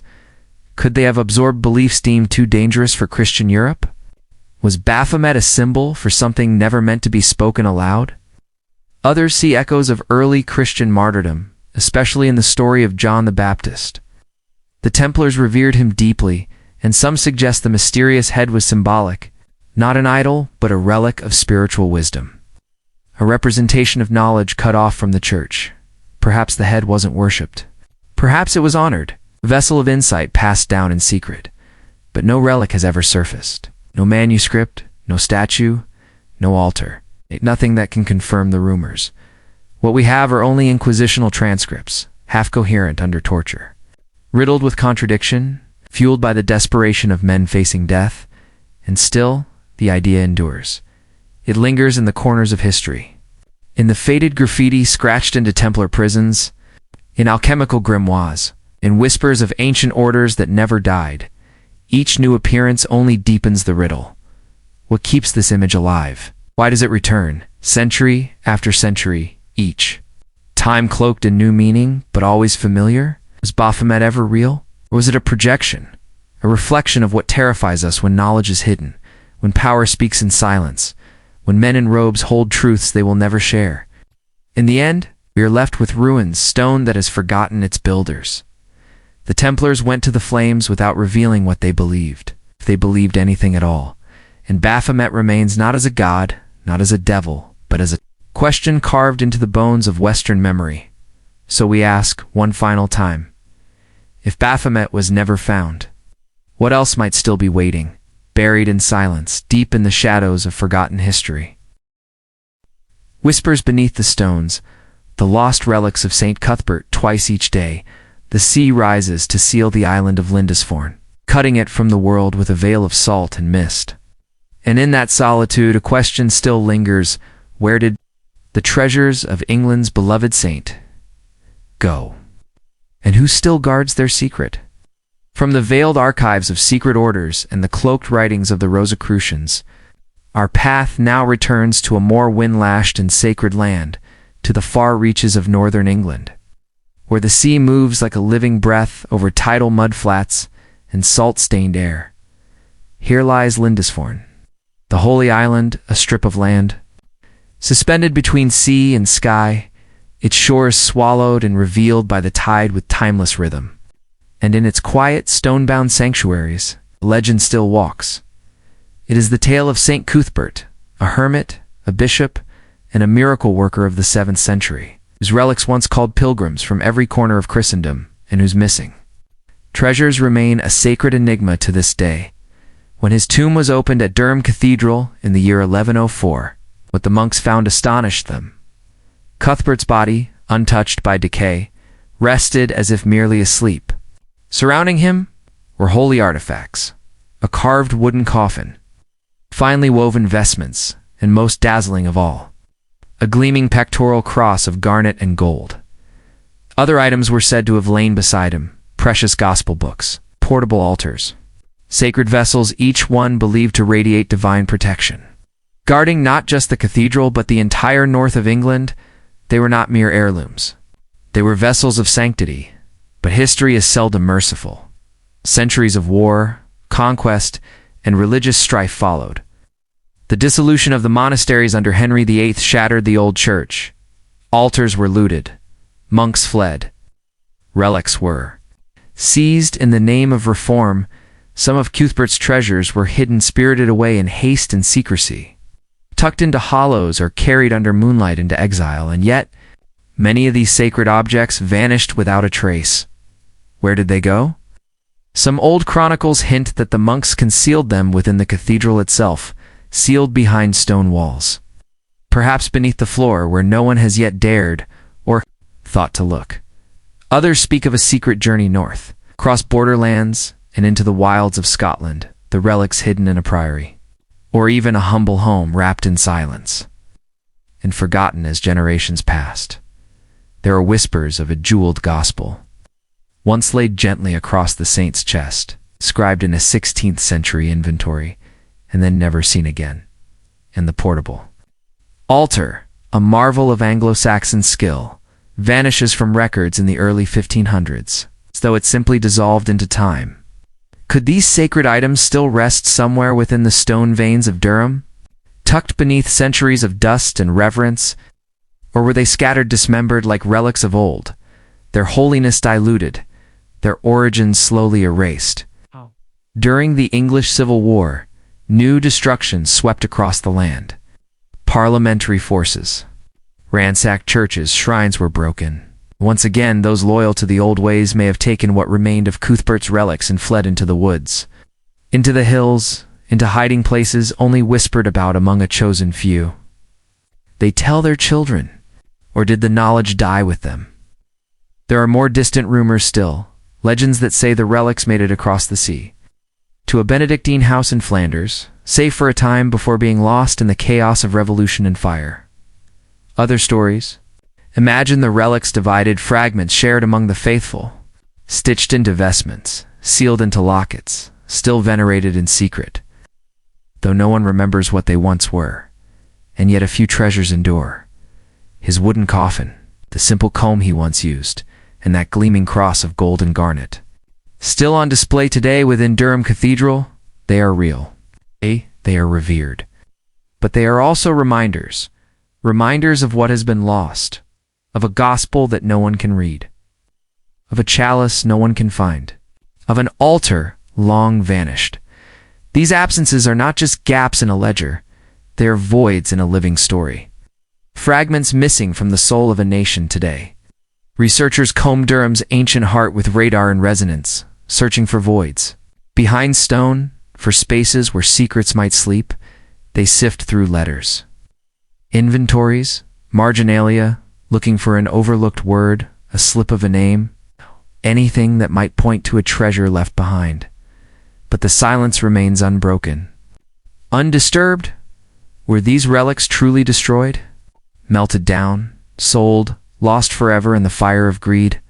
Or is it possible that somewhere beneath a flagstone, within a wall, inside a drawer, long ignored, a piece of St. Cuthbert's sacred legacy still waits, hidden by hands that once believed the world would one day be ready in the cathedral's hush? You can still stand by his shrine and feel something deeper than silence, as though the stone itself remembers. As if the wind off Lindisfarne still carries the weight of the question. Where did the lost relics go? And if even one were to be found, a page, a chalice, a thread marked by his touch, would it bring healing? Or stir something new, something uncertain in a world long divided? The story of St. Cuthbert's missing treasures is not just about gold and silk. It is a story about longing, the longing of a people for connection, for meaning, for a sacred thread between the present and the divine. And as long as that yearning remains, so too will the mystery of what was hidden, what was lost, and what may still lie waiting, quiet beneath the stones. What sleeps beneath Haska, the castle that seals a hole in the earth, deep in the forests of Bohemia? Far from any road, rises a castle not meant to defend from enemies, but to guard the world from something beneath it. Nor for glory, but to hold shut a pit that locals once called the mouth of hell, from the wind-swept coastlines of vanished voyages and the restless ghosts of forgotten seas. Our journey now leads inland, through tangled woods and darkened pines. Into the quiet heart of Europe, there stands Castle Hauska, its pale Gothic walls perched on a lonely limestone cliff in the forests of the modern-day Czech Republic. It watches without expression, a fortress still and strange, surrounded by trees that seem to halt at its very threshold, as if the earth itself recoils from its foundations. At first glance, Hauska may resemble any other medieval keep, sandstone walls, arched windows, the proud design of a feudal era. But step closer, and the illusion begins to crack. Built in the late 13th century, Castle Hauska was not placed to guard a border, nor to protect a royal stronghold, or even to mark a seat of power. It was built according to the oldest legends to cover a hole, a pit in the rock so deep the bottom could not be seen, a hole that screamed. Local stories older than the castle itself tell of strange things crawling from the earth, winged beasts, part man, part nightmare, creatures that could not bear sunlight, shadows that left sheep bled dry in the fields, and echoes that haunted the forest canopy after dark. The villagers feared the place. Long before stone was ever set, when the Premeslide dynasty chose this site, it wasn't to tame the land, but to seal it. They built a chapel directly above the yawning pit, a sacred plug in a wound the earth would not close. Not for prayer, not for beauty, but as a lid. According to folklore, criminals were once given a choice: face execution, or be lowered into the pit beneath Hauska. The stories say those who descended lasted only seconds. They screamed, they begged, they came back broken, white-haired, and raving, and some never came back at all. So what's true? So what's fear? Official records claim the castle was merely a royal outpost, a symbol of centralized rule. Yet strangely, it sits far from any major road. It's detached from towns and trade routes, a fortress surrounded by dense, useless woods. And the most curious part, its defenses face inward, as though whatever the castle was meant to guard was already. Inside, within the ancient chapel, frescoes still cling to the stone. One depicts Saint Michael, sword raised against a demon, but the beast bears claws and a tail unlike any known iconography. Another shows a woman with a bow but in her left hand, an inversion considered deeply taboo in medieval art. Is it simply eccentricity, or is something darker being recorded in plain sight? Some say these paintings are silent warnings, symbols painted in hope of holding the pit at bay. Archaeologists have tried to investigate what lies beneath, but the rock resists, and centuries of construction make digging nearly impossible. Ground penetrating. Radar has revealed anomalies, hollow spaces, cavities, but nothing definitive. Beneath the chapel, the tunnels twist and vanish, sealed, bricked off, forgotten. Their paths are uncharted, their purpose unknown. And then came World War II. The Nazis took the castle. They stationed troops here far from the front lines. They used the lower levels for reasons never fully explained. Whispers spread among the villagers. They spoke of strange lights behind the walls, of screams in the forest after nightfall, as if whatever Hauska held at bay had stirred again. The Third Reich, known for its obsession with ancient power and the occult, left no records to explain their interest in this remote keep. But why Hauska? What did they hope to find? What did they hear? In the decades since the war, Castle Hauska has become a quiet magnet for those drawn to mystery. Visitors speak of sudden dread, of icy spots in warm rooms, of a presence just beyond the eye's reach. Some say they've seen figures move at the edge of sight, or heard whispers that never came from human lips. And still, the pit beneath the chapel waits, unmapped, unexplored, undisturbed. Skeptics insist it's just legend, a creepy story to explain an impractical sight. The product of centuries of folklore and the dark imagination fed by Nazi occupation. They point out, no bones have been found, no beasts, no demons. Just stone, silence, and the suggestions of fear. But then why does the forest avoid the walls? Why do the rooms still feel watched? Why does the legend endure like a wound that never heals? Perhaps it's nothing. Or perhaps the pit beneath Hauska predates even the castle. A cave from a forgotten time, a place of prehistoric ritual. Later demonized, sealed beneath a cross.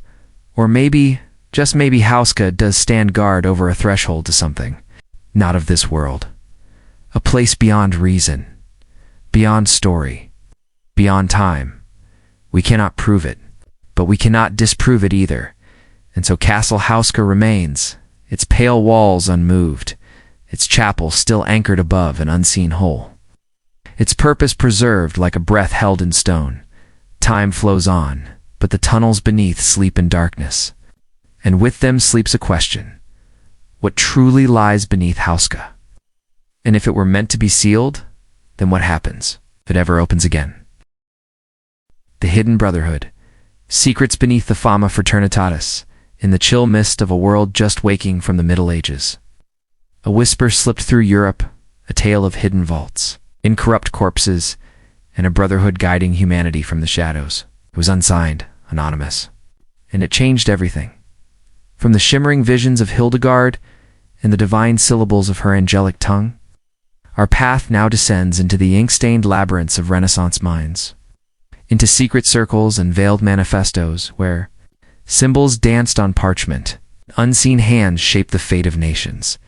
It was the early 1600s, a fragile moment in European history. Old empires crumbled, new sciences stirred, and in this strange twilight between faith and reason, a small pamphlet appeared, simple in form, extraordinary in content. It was called the Fama Fraternitatis.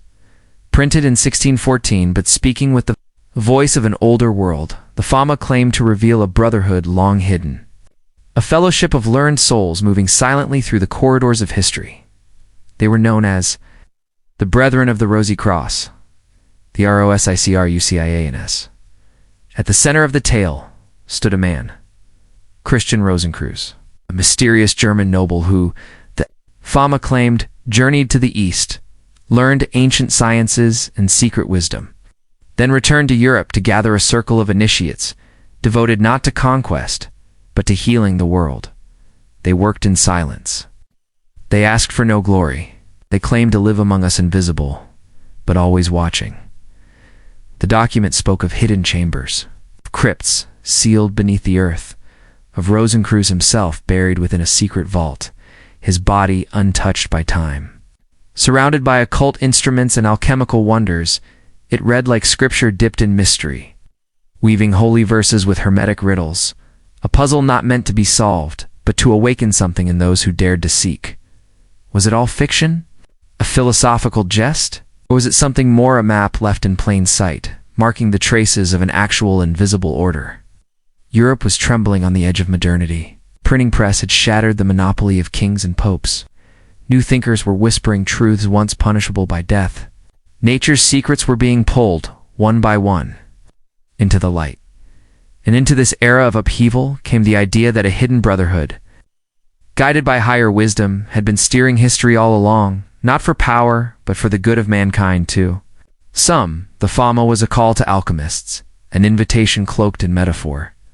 To others, it was a religious protest, a subtle challenge to the Catholic Church, urging spiritual reformation through secrecy. And there were those who believed it was something even stranger, a recruitment tool, an initiation hidden in allegory, testing who among the readers could see beyond the veil.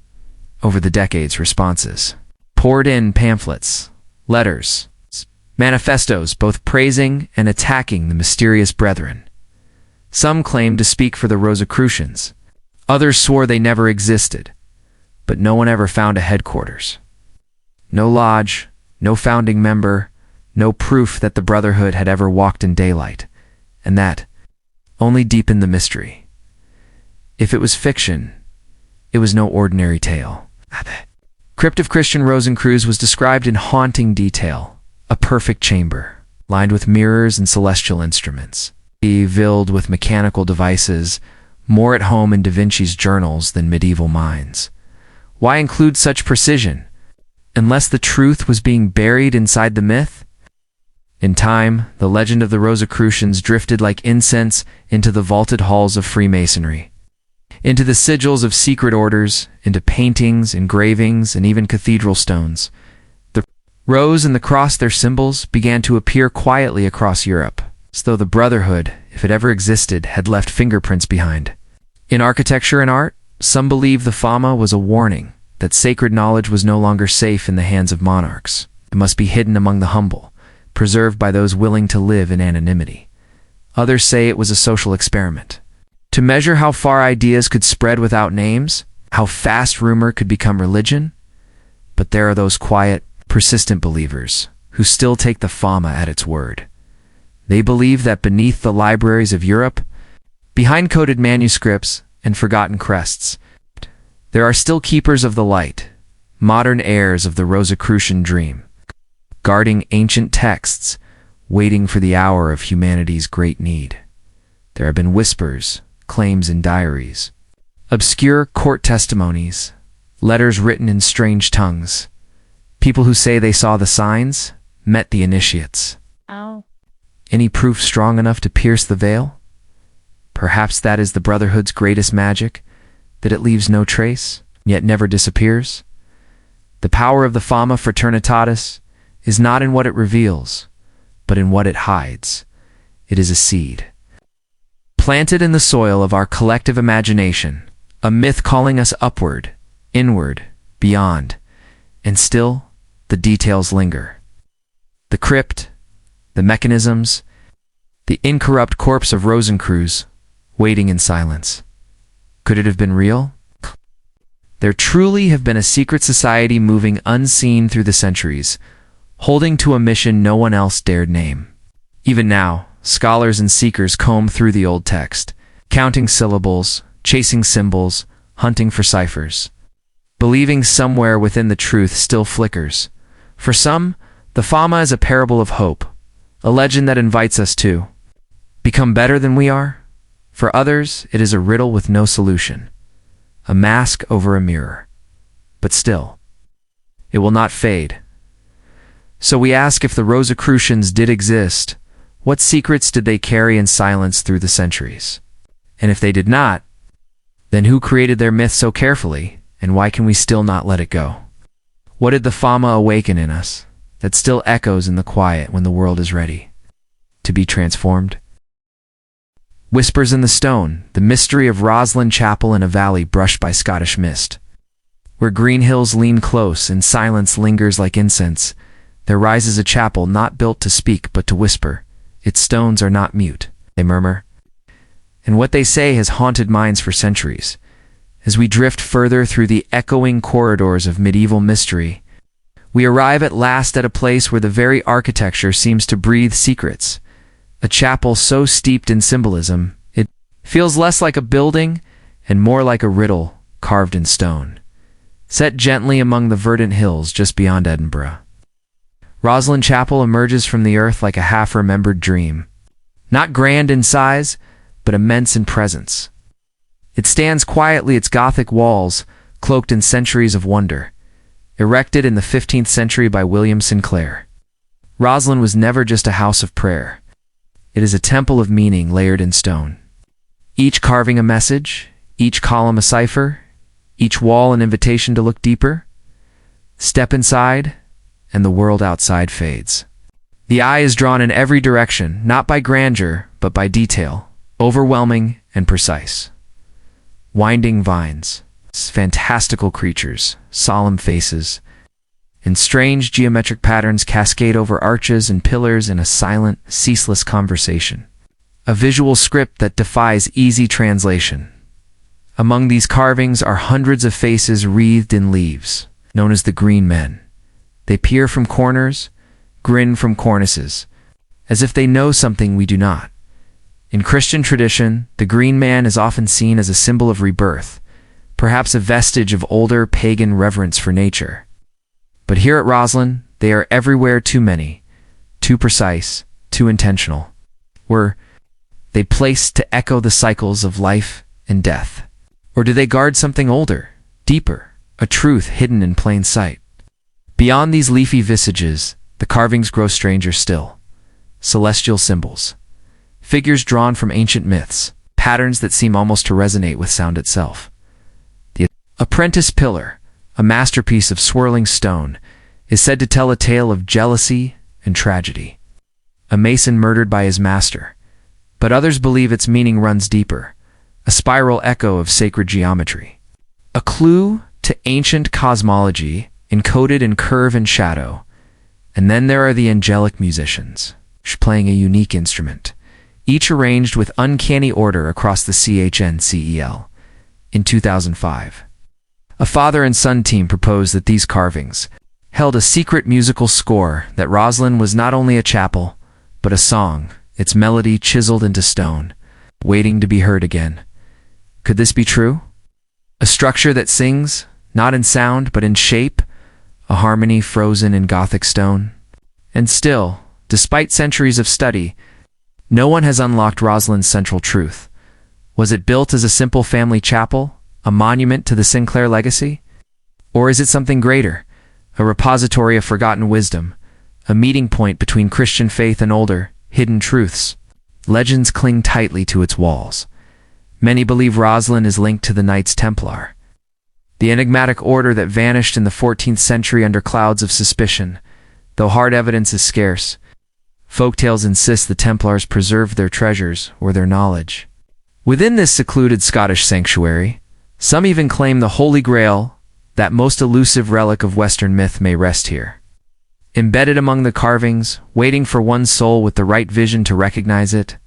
Step inside from the gray Scottish mist and into Rosslyn's half-light, and it's easy to understand the obsession. The walls seem to hum softly, the air thick with meaning. Every carving flickers with suggestion, always just beyond reach. Why, for instance? Do some carvings resemble ears of maize, a plant from the Americas? Yet this chapel predates Columbus's voyage? Could travelers from Europe have reached the New World before history tells us? And if so, why was their knowledge hidden here? Rosslyn does not answer, never confirms. It resists conclusion, like a dream you're always about to wake from, and that, perhaps, is its power. Symbol upon symbol, myth upon myth, Rosslyn becomes a tapestry of civilizations, where Celtic myths, Christian mysteries, Norse echoes, Templar, secrets, and pagan whispers converge in silent union. The stones do not speak. They remember beneath the ribbed vaults and watchful carvings. You can almost feel the weight of hushed confessions, forgotten vows, or conspiracies never meant for paper. What was discussed in these shadowed corners? Truths did they share? beneath the mask of liturgy, among those who believed themselves guardians of dangerous knowledge? Modern researchers now probe Brazen with high-tech tools. Radar scans have detected hollow chambers beneath the floor, sealed spaces never explored. Could something remain? A relic? A manuscript from a vanished age? Or has the treasure always been the mystery itself, a riddle never meant to be solved, but passed on generation to generation to keep curiosity burning like a sacred flame? Each carving seems to beckon. Look deeper, see beyond. What if the truth is here, woven into every leaf and spiral, visible only to those who know how to listen? And as we step once more into the daylight, leaving Rosalind's hush behind, that feeling lingers that somewhere, beneath stone and time, a final secret remains, waiting not to be found, but to be understood. Echoes in the mist, the phantom battle of Otmore. There are places where memory clings not to monuments or pages, but to the wind, the water, and the whispering land itself. And in the quiet heart of Oxfordshire, where the mists never quite lift, a battle rages in silence, heard but never seen.